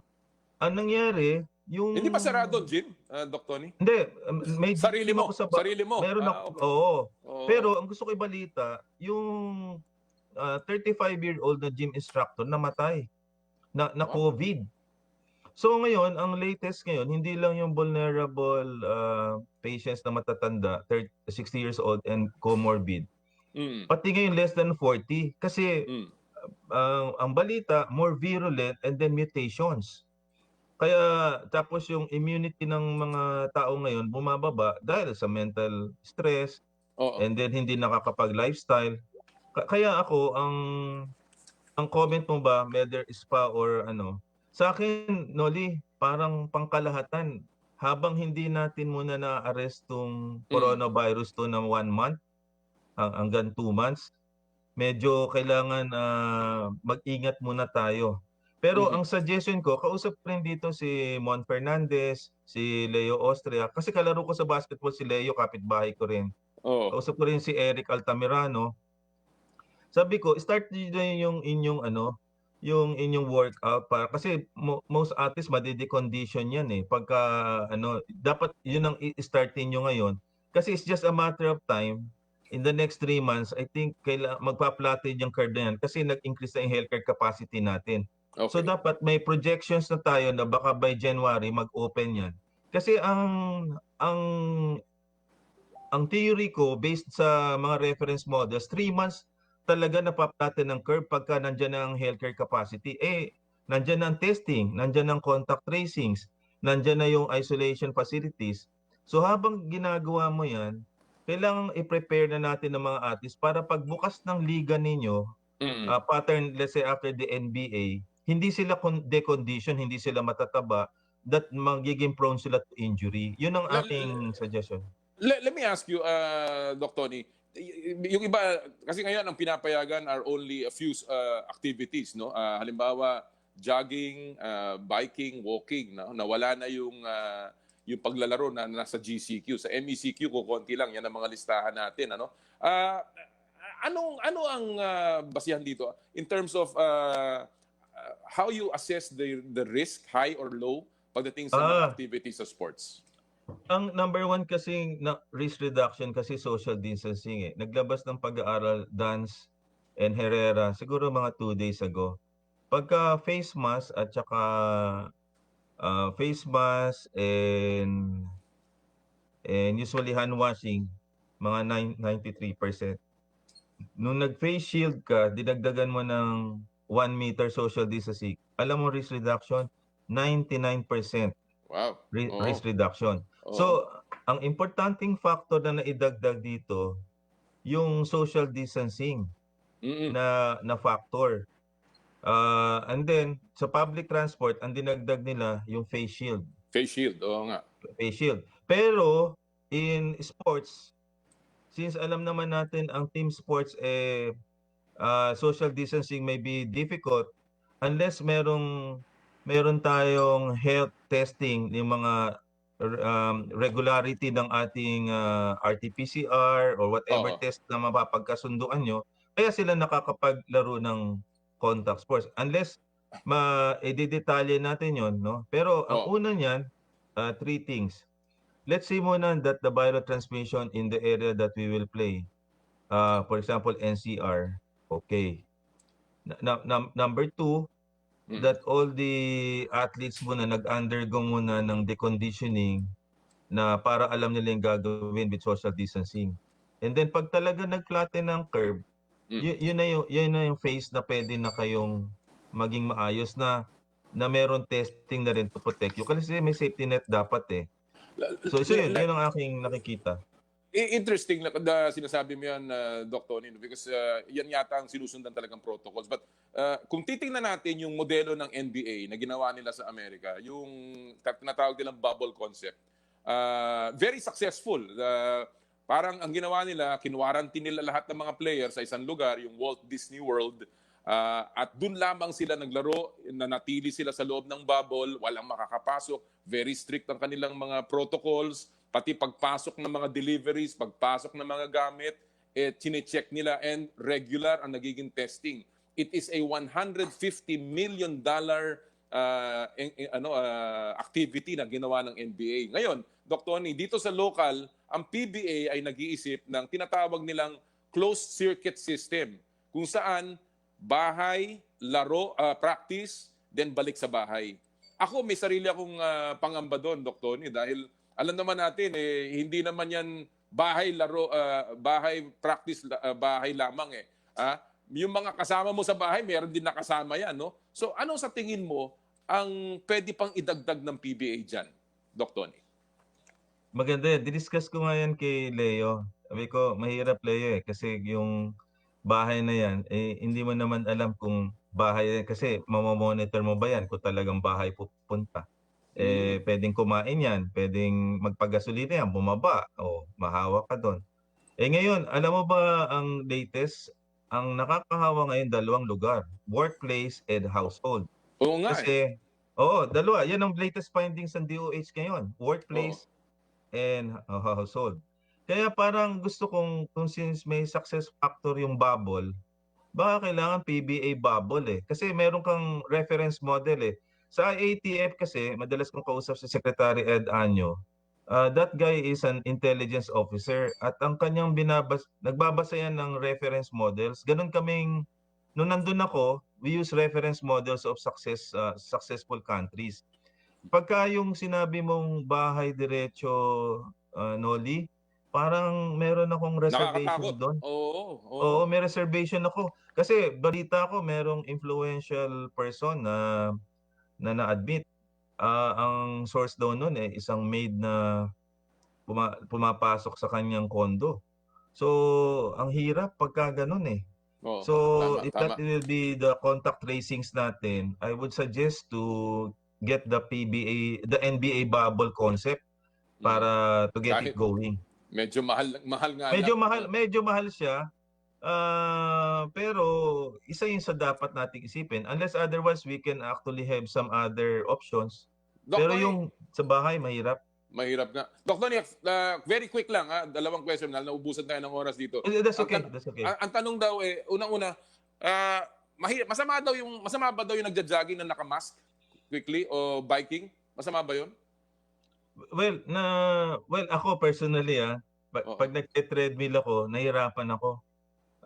Kasi hindi mo nalalabas kasi yung carbon dioxide mo eh. Ako rin, ganun din eh. So ang tendency mo nun, parang sumasakit ang ulo mo at inaantok ka. Kaya kung medyo malayo ko at wala yung mga anak ko sa paligid, alisin na lang. Alisin na lang. Baba na lang. Okay. Pangalawa, swimming. Nakaka-transmit ba daw ang tubig pagdating sa swimming? Oo. Delikado.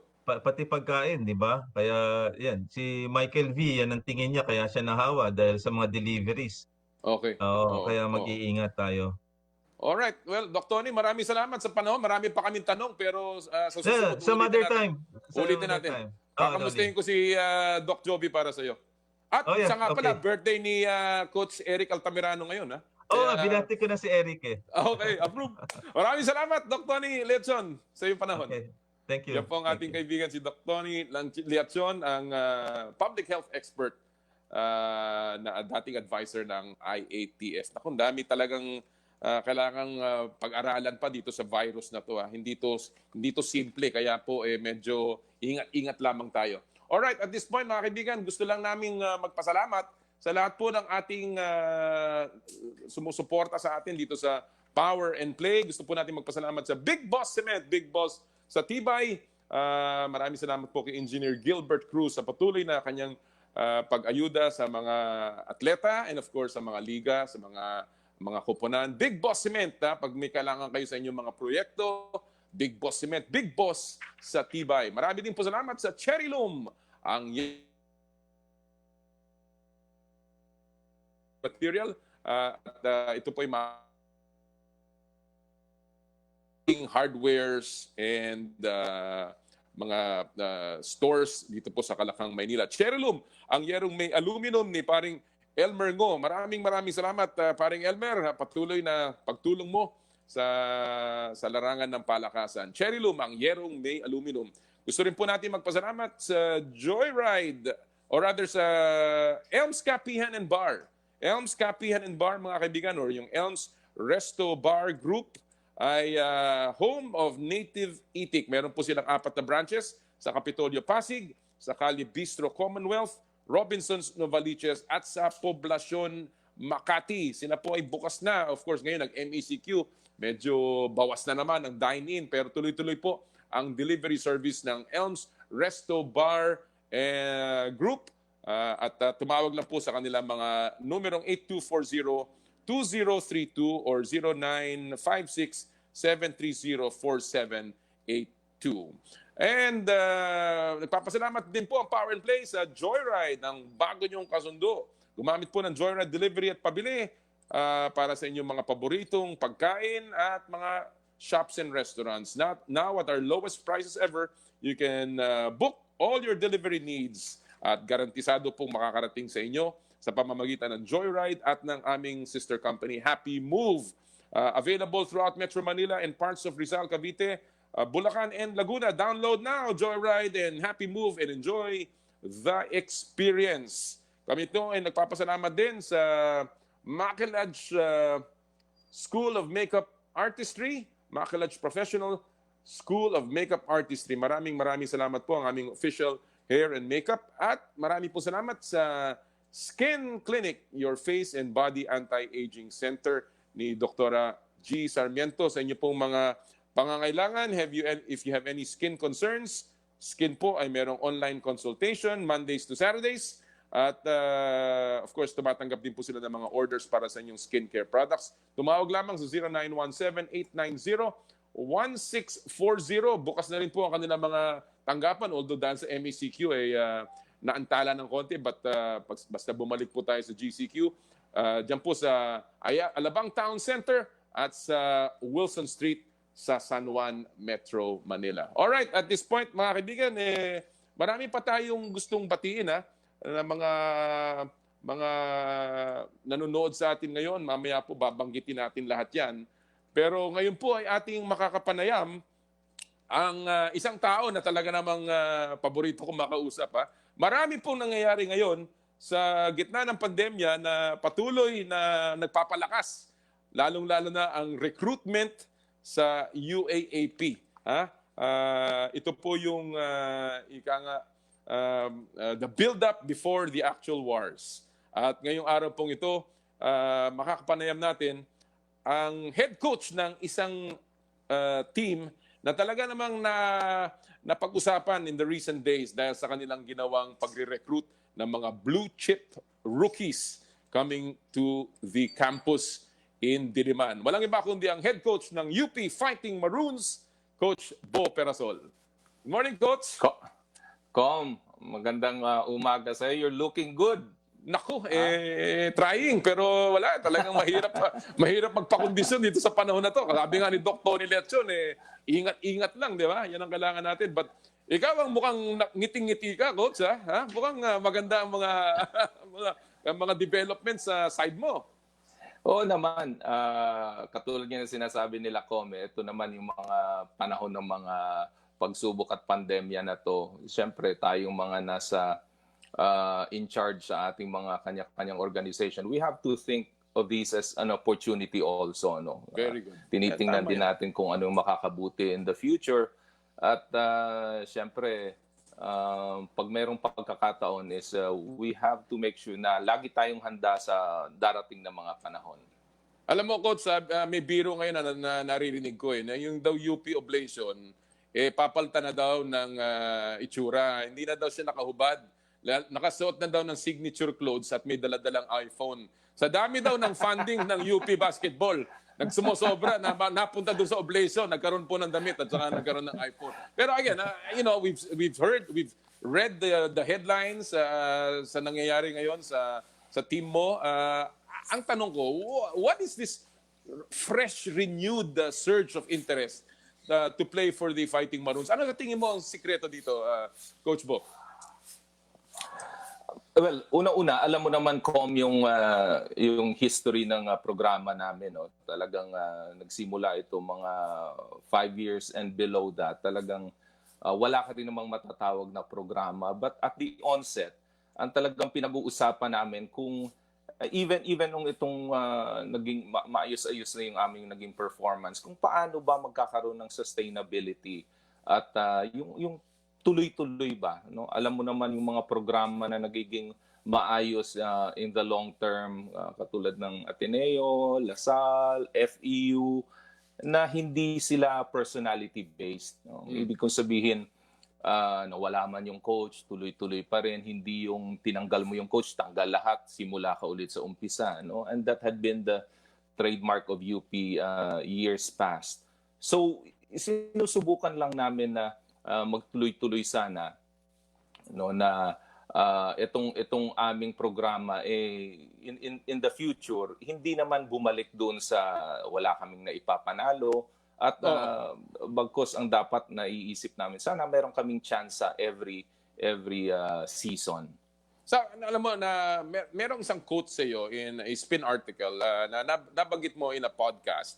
And I quote, nababasahin ko lang. Sabi mo, kung sino ang may pera, sila ang nagkakaroon ng talent. That's the reality, close quote. I think you mentioned this from an old podcast na nabanggit sa spin. No? Now, I guess, ang tanong ko, and I agree with that. No? I mean, I think there's nothing wrong with that. Talagang ganun yata ang realidad, no? In terms of a program. Not necessarily in terms of recruitment. It's a program. But ang tanong ko, does that mean ang UP ba, Coach Bo, marami na talagang pumapasok na funding, and who is chiefly backing up now the UP program?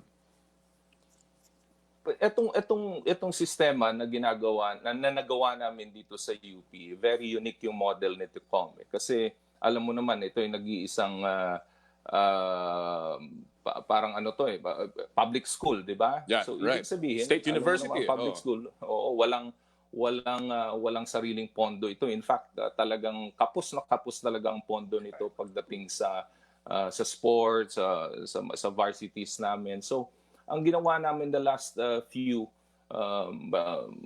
seasons, naging modelo rin namin, no? Kung matatandaan mo, there was a time na ang Ateneo, ang Lasal, mostly kanilang fundings nanggagaling talaga sa alumni. No, ang medyo kaibahan lang na sa nagawa namin the past few years was ginawa namin institutionalized yung sponsorship, no. Ibig sabihin, pero konektado pa rin sa UPCOM kasi mostly the owners, the CEOs are UP graduates. So sila yung nagbibigay ng, kung makikita mo yung aming logos diyan, yun yung nagbibigay ng pondo sa amin.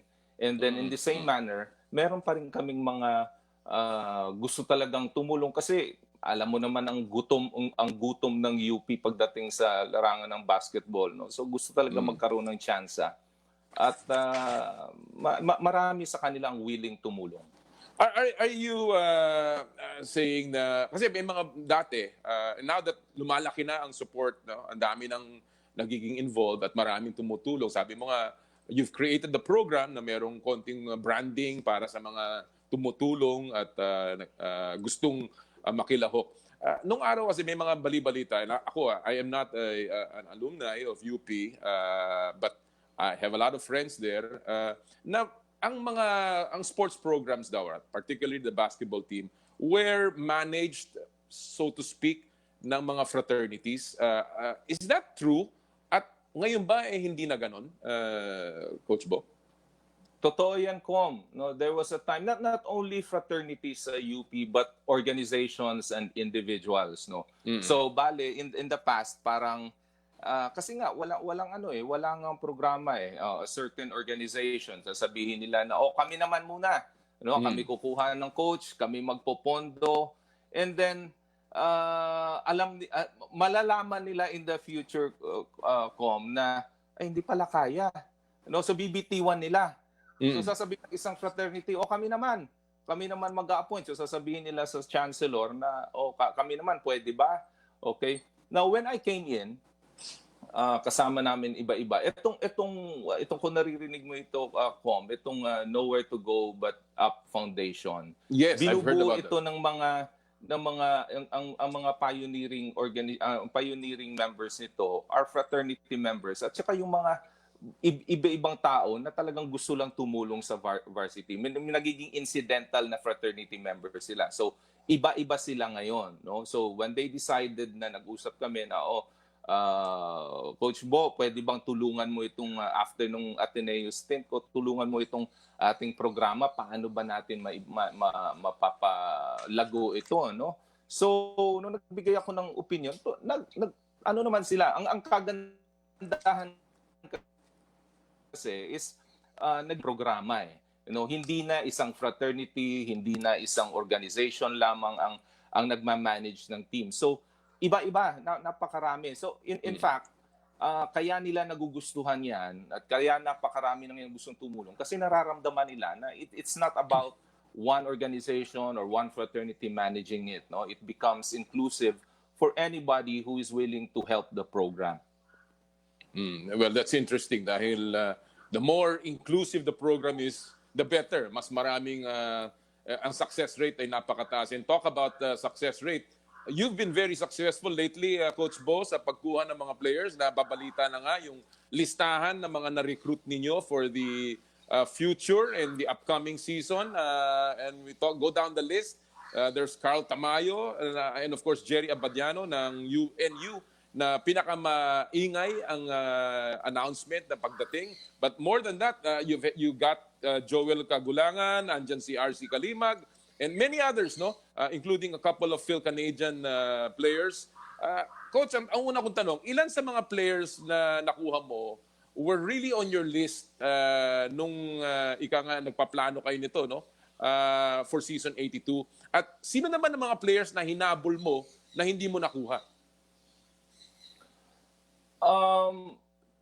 Yung mostly dito sa list na to kasi ang kaibahan kasi nito dito sa pro league at saka dito sa college, malalaman mo yung pipeline mo, di ba? Ito gagraduate nito, ito matatapos na ito, no? So alam mo na halimbawa si Bright Acueti wala na siya next year. So mag-iisip ako sino ba ang kapalit niya, and you know na ang kapalit niya is magkakaroon ng isang taon ng residency. So maghahanap kami ngayon na ito si Malik Dio from CEU. No? So when the time came na naging available siya, we tried to recruit him to be part of our program and he agreed, no? Including CEU of course. So na nag-transfer sa CEU. So meron na kaming kasunod ni Bright Acueti. So alam namin that Richie Rivero is going to be gone for next year or even with Kobe and eventually a year or two. Next season, isa na lang ang magiging eligible namin. So, pinapapasok na kayo namin yung mga new blood. No? So, nandyan na si RC Kalimag, nandyan na yung si Maymay Kagulangan.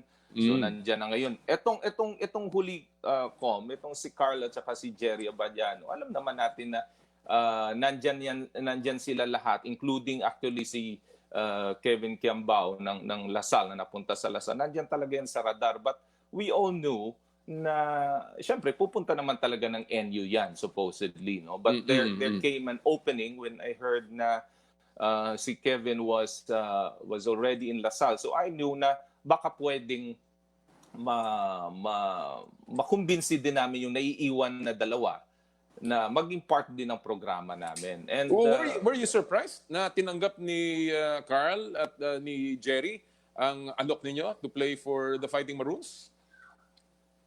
Well, surprised una because they were available. Pangalawa, hindi naman because it wasn't as hard para kay Carl because he has an aunt na yung nagpapalaki sa kanya at nagpapaaral na alumna ng UP, no? So katulong niya sa pagre-recruit din sa kanya at pagkukumbinsi, you know? And Jerry, syempre, we told him that ang programa namin is long term. Alam niyang wala kaming point guard or shooting guard in the future. So they saw the opportunity to play for our program. Alam mo, dati nga daw, ang tawag sa inyo, mga scholar ng bayan, isko. Ngayon daw yung isko, ang ibig sabihin daw nun, scorer eh. Dahil ang mga nakuha mo talagang pambihirang mga manlalaro. And obviously, Carl Tamayo is highly touted. He is a member of the national team. He was an MVP. Alam din natin, si Joel was an NCAA Juniors MVP. And you've got a couple of Phil Canadians, si Antonio Eusebio at si Ethan Kirkness, no? Of course, one guy from Xavier, si Miguel Tan. Among all of these players na nakuha mo, Coach Bo, who do you think is the most ready for the Collegiate League? Etong dalawang galing ng NU Bullpups because as I said, they have the experience, and championship experience at nakalaro namin ito sila, no? There were a lot of times na naglaro kami with the NU high school team at ang katawan nila handa na, but syempre alam mo it's just assumption eh, no? Ina-assume lang natin na ready sila at ina-assume natin yung kanilang potential, but napakarami din naman ganyan na no, na pinag-uusapan. In the end naman it will be all up to them kung how are they going to realize those potentials, no? But for me, my job as the head coach, no, as the head of the program, is to make sure the sustainability, you know, just to make sure that we will be competitive year in and year out, no. Yung meron ka lang tsansa palagi, no? Yun lang ang gusto ko na alam, hindi yung katulad ng dati na alam mo na wala ka tsansa even in the Final Four, no? So alam mo ito ngayon, magkaroon ka man ng any given year, alam mong may chance ka to be in the Final Four. Na alam mo, nasabi mo na in one of your interviews na ano naman nag-turnover lang kayo dahil ang dami ring nag-graduate kaya marami ring dapat pumasok, no? So but how do you look at your team now? Anong assessment mo? Tingin mo ba mas malakas ngayon ang UP? Given na marami kang veterano who are coming back, of course, the Deliano brothers are not going to be there. Pero still, you've got Kobe and you've got Richie and Bright, the pillars of your finals run last year. So, sa tingin mo ba, mas maganda ang team mo this year? Oo naman ko. Ako modesty aside, I'm very excited about the prospects for our team. No? And that's very important as parang leader ka ng team mo to be excited about it, no? Una, etong kung kailan man mangyayari itong season na to, alam mo na meron ka pa ring ilalaban, you know? Going to the next season, alam mo that youth is coming in, a new blood is coming in. So alam mo na exciting ulit eh. So that's the beauty of seeing it in our way, na hindi lang mangyayari yung without sabi mo nga, without the right program, you know? Kasi hindi ka naman pupuntahan kung alam din na wala kang kinabukasan eh. And that was our experience before, no? Who's going to go to our UP program probably 7 years ago, 8 years ago? Sino ba nang mag-iisip na gusto mo, ang pumupunta lang doon, yung talaga wala nang pupuntahan, di ba? So yan nga rin yung sinasabi ko, na if there were a lot of people saying, ang puro, no, ang pinakapuro na programa is dapat nagde-develop ka. Nako, sabi ko, tapos na kami diyan eh. Di ba? For 30 years, sabi ko, nagde-develop. Look what happened to us. Di ba? And for those people, kaya ko nasabi na kailangan kailangan meron ka ring pondo at meron ka talagang sinatawag tawag nito na parang war chest kasi hindi ka makakatapat kung hindi ka rin magkakaroon ng magagandang training abroad katulad ng ginagawa ng Ateneo o Lasal o kung sino man, di ba? Hindi ka rin makakakuha niyan kung hindi mo sila bibigyan ng maayos na pakiramdam na nakakakain sila ng maayos, di ba? O nakakabiyahe tayo ng domestic, di ba? So, lahat ng yan nangangailangan ng pera. Di ba? So, yan yung sinasabi ko na pag wala ka niyan, titingin ka na lang doon. Dati, ang pinakamalayo namin pinupuntahan would be Los Baños or probably UP Baguio. Habang tinitingnan mo yung Ateneo, nasa Las Vegas, ang Lasal, nasa Chicago. Doon. Pagpasok mo ng Araneta ko, manginginig ka na eh. Diba? Ito, dito sa ano, kahit na sabihin mo, di ba? Well, alam mo, ako natutuwa na talagang finally, yung tawag yung word mo sustainable ang programa ng UP. And I think that is the key to any program dahil pwede yan, flash in the pan, 1 year, nandun ka, next year, wala ka na. So, I'm very happy for UP. And like I said, sana nga, tuloy-tuloy ang maging paglakas ng team because that really gives yung excitement and vibrancy ng UAAP. Coach Bo, isa na lang ang ano ko kasi sabi ko nga kanina, ang UP Oblation nakadamit na ngayon dahil sa dami ng funding ninyo. Ang kulang na lang uli, yung UP Oblation may hawak na trophy para sa UAAP Championship. Oo. So yan ang ginagawa talaga namin para talaga magkaroon ng tsansa na gano'n. No? Kasi alam mo naman, Kom, napakatagal mo na sa basketball na hindi naman dinodrawing Hindi naman pinag-uusapan yung sabihin mo, magcha-champion kami dahil malakas kami. Magcha-champion kami kasi meron kaming pera. Hindi No? It has to happen na parang everything has to fall into place. Right. But before that happens, you have to position yourself to achieve that. Hindi mangyayari yan, natutunganga ka lang at sasabihin, sana, hindi You have to position yourself to be in the Final Four. When you're there, you have to position yourself to win in the finals. So yun yung palaging prinsipyo na pinaiiral namin. Hindi pwedeng uasa ka o hindi pwedeng mag-hope ka na lang. We have to be in that place to have that chance. Well, good luck, Coach Bo. I know that marami excited. Hopefully, we will have a restart kahit papano ng UAAP. Good luck sa UP Fighting Maroons. And congratulations sa lahat na nagawa mo para sa UP Fighting Maroons. Maraming salamat, Coach Bo. Thank you, Com. You're looking good. Thank you. Stay safe. Thank you. Alright, mga kaibigan, yan po ang head coach ng UP Fighting Maroons. UP Fight, ika nga, Coach Bo Perasol. Alright, we'll take a quick break. Mag-news break lamang po kami sa aming pagbabalik, Paeng Nepomuceno sa Power and Play. Hatid sa inyo ng Big Boss Cement at ng Cherry Loom. Power and Play with Com Noli Iyala.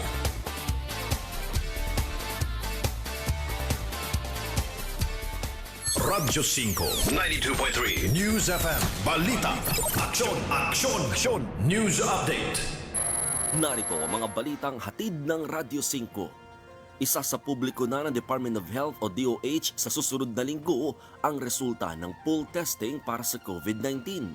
Sinabi ni Health Undersecretary Maria Rosario Vergeire, Phase 2 ang pilot run ng pool testing na di tamang basta-bastang gamitin bunsod ng posibilidad ng inaccurate results. Ayon kay Vergeire, sinusuri na ng Research Institute for Tropical Medicine o RITM at Philippine Society of Pathology ang resulta ng naturang pool testing. Nilinaw naman ni Vergeire na hindi magiging episyente ang pool testing kapag ang mga lugar na may mga matataas na kaso ng COVID-19 ang paggagamitan. Samantala, umakyat na sa 715,343 ang mga namatay sa COVID-19 mula nang magkaroon ng outbreak ng pandemic sa China noong Disyembre. Nakapagtala naman ng 19,133,340 na kaso sa 196 na mga bansa at mga teritoryo habang mayroong 11,319,300 ang nakarecover. Ang Estados Unidos ang pinakamatinding bansang tinamaan na mayroong 160,104 na namatay. At yan ang balita. Ako si Mon Gualvez ng Radyo 5, 92.3 News FM. Aksyon! Aksyon! Aksyon! News Update! Calling all COVID-19 survivors. If you're an official COVID-19 survivor, currently 18 to 65 years old, and weighing at least 50 kilos, you can save the life of a COVID-19 patient through your blood plasma donation. For inquiries, you may call 0998-582-1944 or 0998-582-1377. Donate now and help save more lives. A message from the KBP, Kaya Natin Movement for Good Governance and Ethical Leadership, St. Luke's Medical Center, and this station.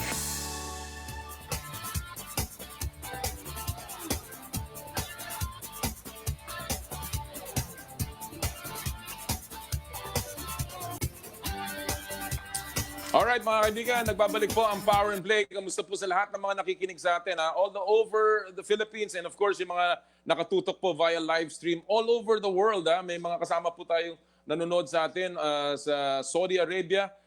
Kamusta po kay Corazon Palad, si Ma'am Alicia Nuesca sa Tarlac.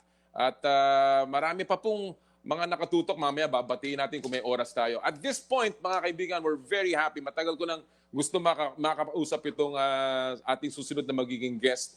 He is the bowling's greatest athlete of all time. I think the greatest bowler of all time, a 6-time world champion, and of course, a Filipino legend. Walang iba kundi, hindi niya kailangan ng maraming introduction. Paeng Nepomuceno sa Power and Play. Magandang umaga, Paeng.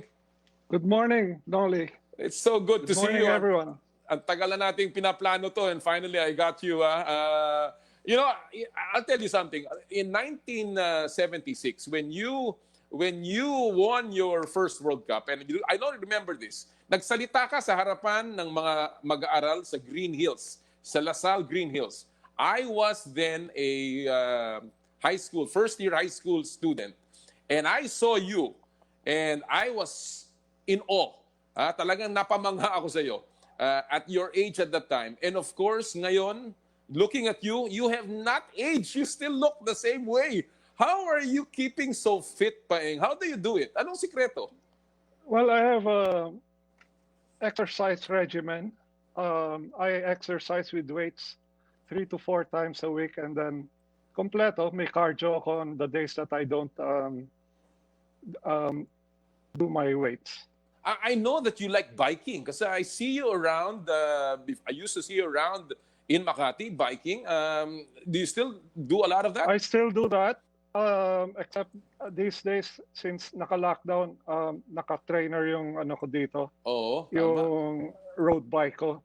Oo, But I do mountain biking with my son. That's our bonding. Pupunta kami sa trail dyan sa Libingan ng Bayani, Heroes Trail, on weekends. Right. But these days, dito lang nakapatong sa trainer sa tabi ko. You know, talking about your son, And your then children. I have a set of adjustable dumbbells. Yeah, you're talking about. I have 3 kids. Yeah. I have a son and 2 daughters. Okay, has any one of them followed your footsteps, Paeng? Meron ba nag-bowling?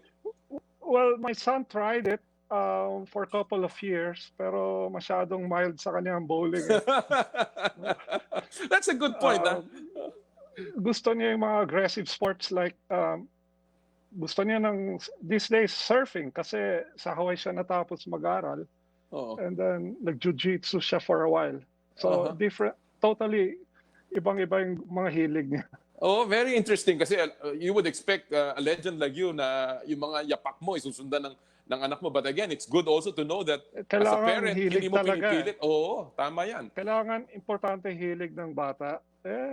We tried it a couple of years, pero naiilang siya. Every time tinuturuan ko, napapaligiran siya. Tsaka, siyempre, mahirap din naman ang bubuhatin niyang burden knowing that he's the son of Paeng Nepomuceno. But let me go to you, Paeng. 133 titles in your career, which is a record sa Guinness Book of World Records. It is probably going to be unmatched, unsurpassed para mga record ni Jack Nicklaus in terms of the in PGA golf, in records, let's say, nila Michael Jordan in terms of basketball. What is the secret of your sustained success? Kasi ito, iba yung manalo ka ng 10, 15, pero 133 in separate decades, and the last one coming last 2011, you still won a championship. What is your the secret of that sustained success? Well, there's no secret, but I believe in willing to make changes, willing to reinvent yourself, and alam mo naman sa sports, technology yung kalaban mo if you want to be on an elite level. So you have to make changes. For example, I won my first World Cup at 19. If I was not willing to try other new techniques, then I would have been a one-time champion. So I would say the biggest factor is I was willing to reinvent myself over time, and I was okay to be not happy where I am and go to the next level every time something comes up. Kasi science din ng sports you have to try different techniques, and things that work for you will not work sometime near future. So I guess that's the biggest factor. I was willing to make changes in my whatever I was doing. Specifically, Paeng, what kind of changes? When you talk about, is this the technique that you use? The technique and the way you release the ball. Because these days, bowling balls, what you buy is what's inside. Kung ano yung nagpapa-revs. During my time, it was the bowler doing all those techniques. But this time, like sa golf, mga bola nila goes farther. Right. Sa bowling naman, once you release it, maraming revolutions kaagad. So you have to make changes in your release. Siguro, kung dati mas malakas ka magpaikot, now you have to be tamer, and then you have to control it, be more accurate. Very Since the interesting. balls hook bigger now, may automatic hook ngayon. You don't have to have good hands to do that. Nakakatulong yung basta marunong ka mag-release ng bolang And of course, the proper way. Menos injury din dahil syempre natutulungan ka na ng Yeah, technology. But like when I started, bowling balls were made of rubber, then naging polyester, then naging urethane. Ngayon, naging particle reactive urethane. wow. Bowling balls these days may tackified feel sa labas na it grabs the lane more. Even the lane surface has changed. Nung araw, wood yan Now it's synthetic. Even the way, ang challenge sa bowling is oiling. Parang printer na yan Each and every inch, the oil of the length of the oiling nadidictate na. Okay, aside from the technical aspect of it, the physical preparation obviously na ginagawa mo, I know that bowling is also about, kasi wala kang kalaban, just like golf. I play golf. I used to bowl, but I wasn't good. But obviously, ang kalaban mo is yourself And when you play against yourself, there is that mental factor, the preparation mentally. We've seen Tiger Woods prepare, how he has said that he prepares mentally. Ikaw, Paeng, how did you prepare mentally, and what gave you that toughness mentally to compete? Well, I've always believed that in sports, there are two games being played. One, the actual physical game, and the next one is in your mind. I always believe that in all sports, the better athlete is the one who has a stronger mental game. And I was one of the first athletes that believed in mentally training yourself. I did visualization exercises. I did prior to my actual going to the lanes, I did affirmations to myself, and all the mental tools that where I was aware of, I put it in practice, like visualization, affirmation, and performing in your mind, and even making changes of your technique in your mind. I did that. I would sit quietly and visualize the way I want the event to happen, and the subconscious mind does not know what is real and real. Nangyayari na lang, magugulat ka. And I Ano yun? believe that when I was teenager pa lang. My dad taught me the techniques kasi napansin niya nung 70s, bakit ang gagaling ng Eastern countries nung araw? May mental training sila. So we adopted that from as we progressed. You know, that's We were interesting. one of the early ones that believed in mental training. Kasi a lot of coaches these days don't give much importance to that part of the sports technique. Alam mo, that's very interesting because in golf, you have to shape your shot and you have to see the shot, no? And I guess now yung sinasabi mo, ganun din definitely sa bowling. And even at that early age, you were already doing that. Yeah, not only golf, not only bowling. Ang pinakakalaban mo actually in any sport is sarili mo. The moment na pumasok kang, natawag natin, daga, kabog, nervyos, why in basketball, lapit-lapit, magmimiss ka ng crucial or clutch. Mental. Did you play any other sport, Paing, when you started bowling? I played golf. I discovered bowling through golf. Nasa Baguio kami, umulan ng malakas. It started to rain hard. We looked for shelter, Mile High Bowling Center. Mile High, yes. And then, hindi na namin mapagpatuloy yung golf. I asked my dad ano yung laro na yun. Teen boys pa doon sa Mile High malalaking bola na bowling. So, sinubukan. And I liked it kasi every Saturday, pagbaba namin from Manila, may junior league. Sa golf, puro matatanda at that time mga kalaro ko So nagustuhan ko yung junior league sa Coronado Lanes every Saturday. May parang 3-man team doon. Nakakatuwa, no? Because kumbaga happenstance, parang by chance nangyari yung bowling sa buhay mo. Very quickly, just as footnote, were you a good golfer? Are you a good golfer? I was a better bowler by far than a golfer. Hindi ako mahirap manalo ng mga age group nun sa golf sa panahon na yun. Intramuros, yung may mga age group nung araw sa muni golf sa Intramuros. When you talk about winnings, alam naman, sabi ko nga, ang dami mong titles na napanalunan. You're a 6-time world champion. You had 4 different World Cups. What among all of these victories were most special to you, Paeng? Well, all of it special. Yung unang World Cup, pinakabata, I was 19. Yung pangalawa, I wanted to prove na hindi tsamba. So I became the first 2-time winner.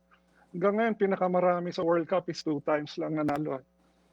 The 3rd time, special kasi naitala ako sa Guinness Book of World Records na world champion sa iba-ibang dekada. 70s, 80s, 90s, hanggang 1999. Yung pang-apat, icing na lang yun. Wala talaga nanalo ng World Cup. 100 countries, 4 times. Wow. Ang bowling World Cup has the most in terms of participating countries. Lumalampas 100. Well, that's because wala ang bowling sa Olympics. And are you surprised na hanggang ngayon ang bowling is not yet in the Olympics? 1988, Arian Cerdeña won a gold medal in a demonstration sport. And up to now, more than 20 years later, wala pa rin ang bowling sa Olympics? Well, I'm not surprised. Kaya siguro, tiyaga lang. Golf recently lang. Siguro, 2 Olympics ago lang natanggap ang golf. Tennis, siguro, 88 yata nag-debut. So sana, hopefully soon, we're working on it. Yeah, you're an ambassador of bowling. You were named by the United States Bowling Congress. You are also named by the IOC as you are an awardee of the President's Trophy, the highest ever given by the IOC. Ito ba part of your platform that you're trying to push for bowling to be part of the Olympics? Yes, for USBC, United States Bowling Congress, I helped them out by doing certification courses around the world for coaches to become coaches. Iba-ibang level yun. Level 1, bronze, silver, and then gold level. So yan ang ginagawa ko when I'm not busy. I Alright. certify coaches to become Nice. coaches Ah. para magawa nilang hanap buhay yung pagka-coach.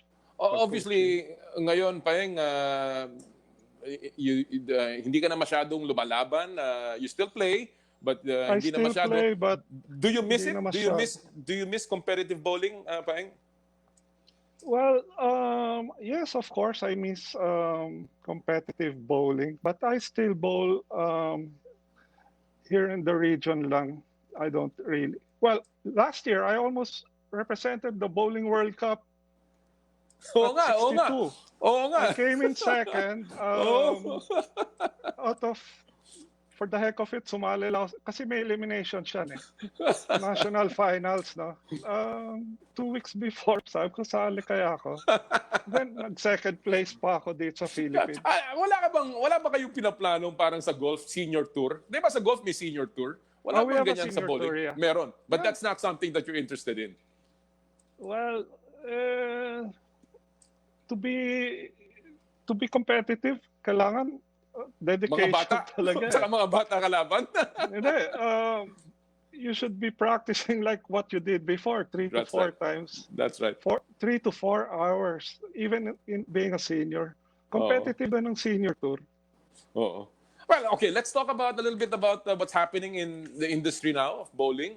Alam natin na because of the MECQ, maraming mga sports facilities ay hindi pa pwede na paglaruan. Kanina kasama ko nga si Doc Tony Lancion.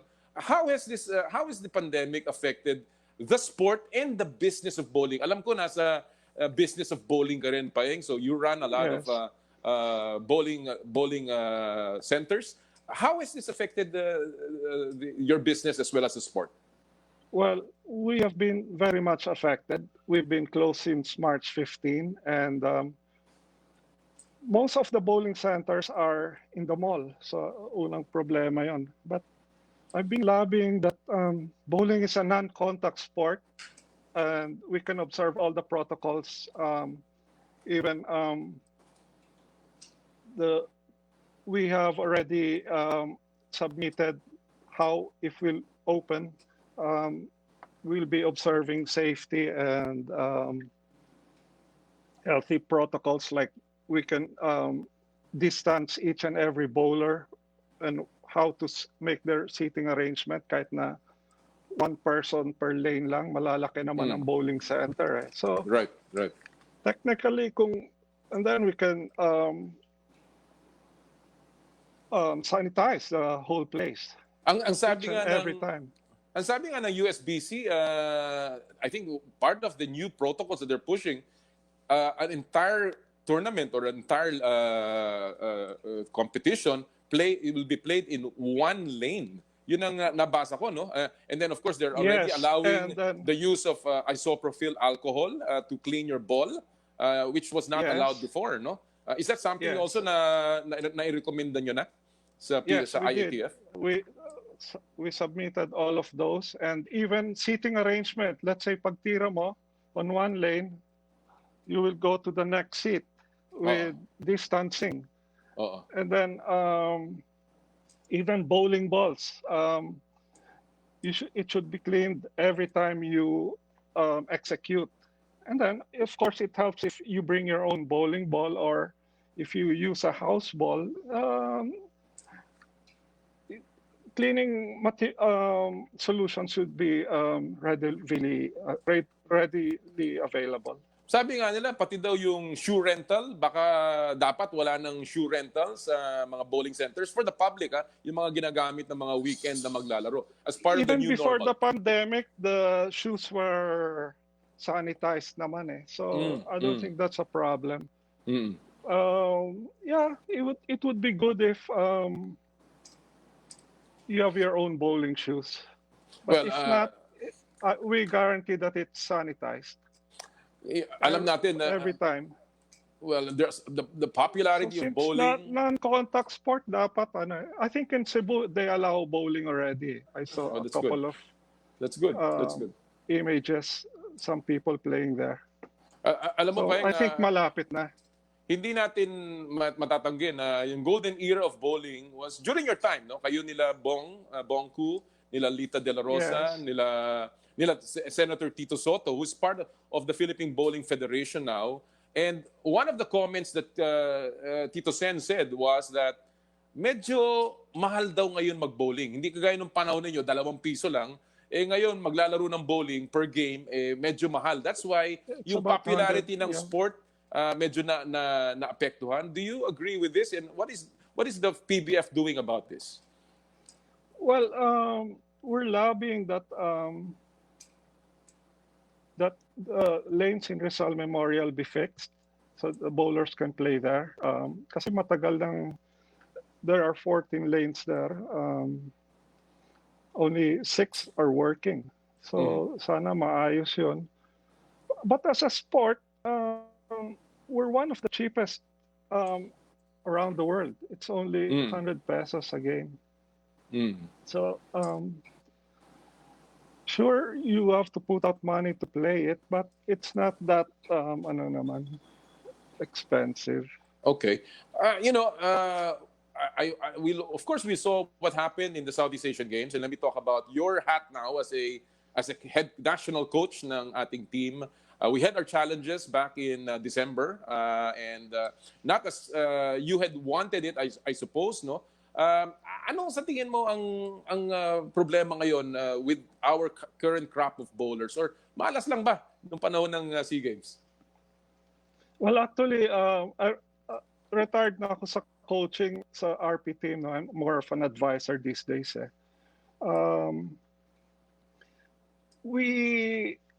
Siguro breaks lang nangyari doon. Everyone bowled well naman eh. It's just a matter of more exposure and more support siguro. How are you supporting the grassroots program, Paeng? Well, we have youth trainings in each and every association of every bowling center has an association, and every weekend there are youth bowling programs all around Metro Manila and in the provinces that have bowling. So we have certified coaches that teach the youth, whoever wants to learn it. That's interesting. Kasi, And alam mo, then on Mondays, for 4 years now, I've been teaching in UP bowling. PE teacher ako for 3 loads. 10 to, yan ang giving back ko rin. 10 to 12, 12 to 2, 2 to 4 every Monday, except na putol na ngayon. But I'm still a professor of UP on Mondays. That's my giving back. I'm sure ang daming naka-enroll sa klase mo, Paeng. Oo nga, sabi nila record after online enrollment, 2 minutes is closed because I can only take 40 students per batch. And so I teach about 120 on Mondays. 120 My goodness, kids. ang dami naman. That's good. You know, again, it's laudable, nakakahanga-hanga yung ginagawa mo. And you know, that's why I want to go to my last 2 questions here, Paeng, is first of all, ano bang payo mo sa mga atleta, lalong-lalo na sa mga bowlers, in terms of longevity, yung pagtagal sa sport, hindi lang yung flash in the pan, hindi lang yung sandali lamang, pero yung kagaya na nagawa mo, 4 decades, almost 5, that you've done this for the country. Well, I believe in cross-training, unang-una. Ako, one of the early ones that believed in cross-training kasi nung araw, kala nila your muscles will stiffen if you did weights or if you did road work, running, mapapagod ka daw. But I believed otherwise. So number 1, cross-training. Ngayon, pangkaraniwan na lang may cross-training for every sport. 2, dedication. 3, willing to make sacrifices and work hard at it. Nobody's born to be a champion. And disciplina. Disciplina of the mind and body. And of course, prayers help. That's a complete package in terms of advice. Talagang, I think that's something that many young athletes can learn from. But before I let you go, Paeng, we remember you as the greatest bowler of all time. You have all of the awards na pwede nang makuha pagdating sa bowling. You are a Hall of Famer. You are an IOC Extraordinary Ambassador. But at the end of the day, when you look back and when you rest, ano ang gusto mong legacy na iiwan ni Paeng Nepomuceno? Simple na lang. Siguro Paeng, Filipino athlete who loved playing for the Philippine flag, the glory of God, and all glory given honors to our Lord. And that's the best way to end this interview. Paeng, thank you so much for your time today, and we certainly hope My na pleasure. makita ka namin uli. And stay safe, stay fit, and always be a model to everyone. Maraming salamat sa iyo. Stay safe. Maraming salamat din. Yan po mga kaibigan ang the legendary, the Hall of Famer, the greatest bowler of all time, si Paeng Nepomuceno. Wow, talaga namang medyo matagal-tagal na nating gusto siyang makausap at finally we had an opportunity to do that. Very wise words from a man who is so accomplished and up to now so humble, so simple, and yet may laman ang mga sinasabi. Again, gusto natin po magpasalamat sa lahat ng mga nakasama natin ngayong araw pong ito. Lahat po ng mga nanood, lalong-lalo na mga fans, gusto kong kamustahin po si Ara Barido, si June Posas, si Chavs Chavez, si Joy Abaha, nanonood din, si Ephraim Gatchalian, sabi niya, good morning, pa-shoutout po ang fan of PBA, Malolos, Bulacan. Magandang umaga po sa inyo lahat dyan. At lahat po ng ating mga naging guests ngayong araw pong ito. Sana po marami kayong natutunan. Again, tinututukan natin ang PGA Championship. Lumalamang si Hao Tong Lee at si Jason Day nandyan din po at si Tommy Fleetwood. Kaya manood po kayo ng PGA Championship. Mga kaibigan, again, dumadami po ang kaso. Sabi nga ni Dr. Tony Leachons, mag-ingat po tayo. This is a very unpredictable virus. Stay home kung kaya naman nating iwasang lumabas. So again po mga kaibigan, maraming salamat sa inyong pagsubaybay. Lagi natin sinasabi pag Sabado, bawal ang masungit. At sa lahat po ng ating gawain, ad maiorem Dei gloriam, all for the greater glory of God. Happy Sports Weekend, mga kapatid! Power and Play with Com Noli Iyala. Game over na! Next Saturday ulit, Noli Iyala Power and Play sa Radyo 5 92.3 News FM. Sa Oplan Ascenso, pag-uusapan na ang mga isyung may kinalaman sa perang pinaghirapan mo. Where will it go? How will it grow? Feeling rich and curious na sina Gerard de la Peña at Michelle Orosa sa coolest business ideas, hottest business news dahil bagay sa'yo ang mag-level up sa buhay. Oplan Ascenso, tuwing Sabado, alas 12 ng tanghali hanggang alas 2 ng hapon. Plan your Oplan na. Ascenso is just around the corner sa Radyo 5 at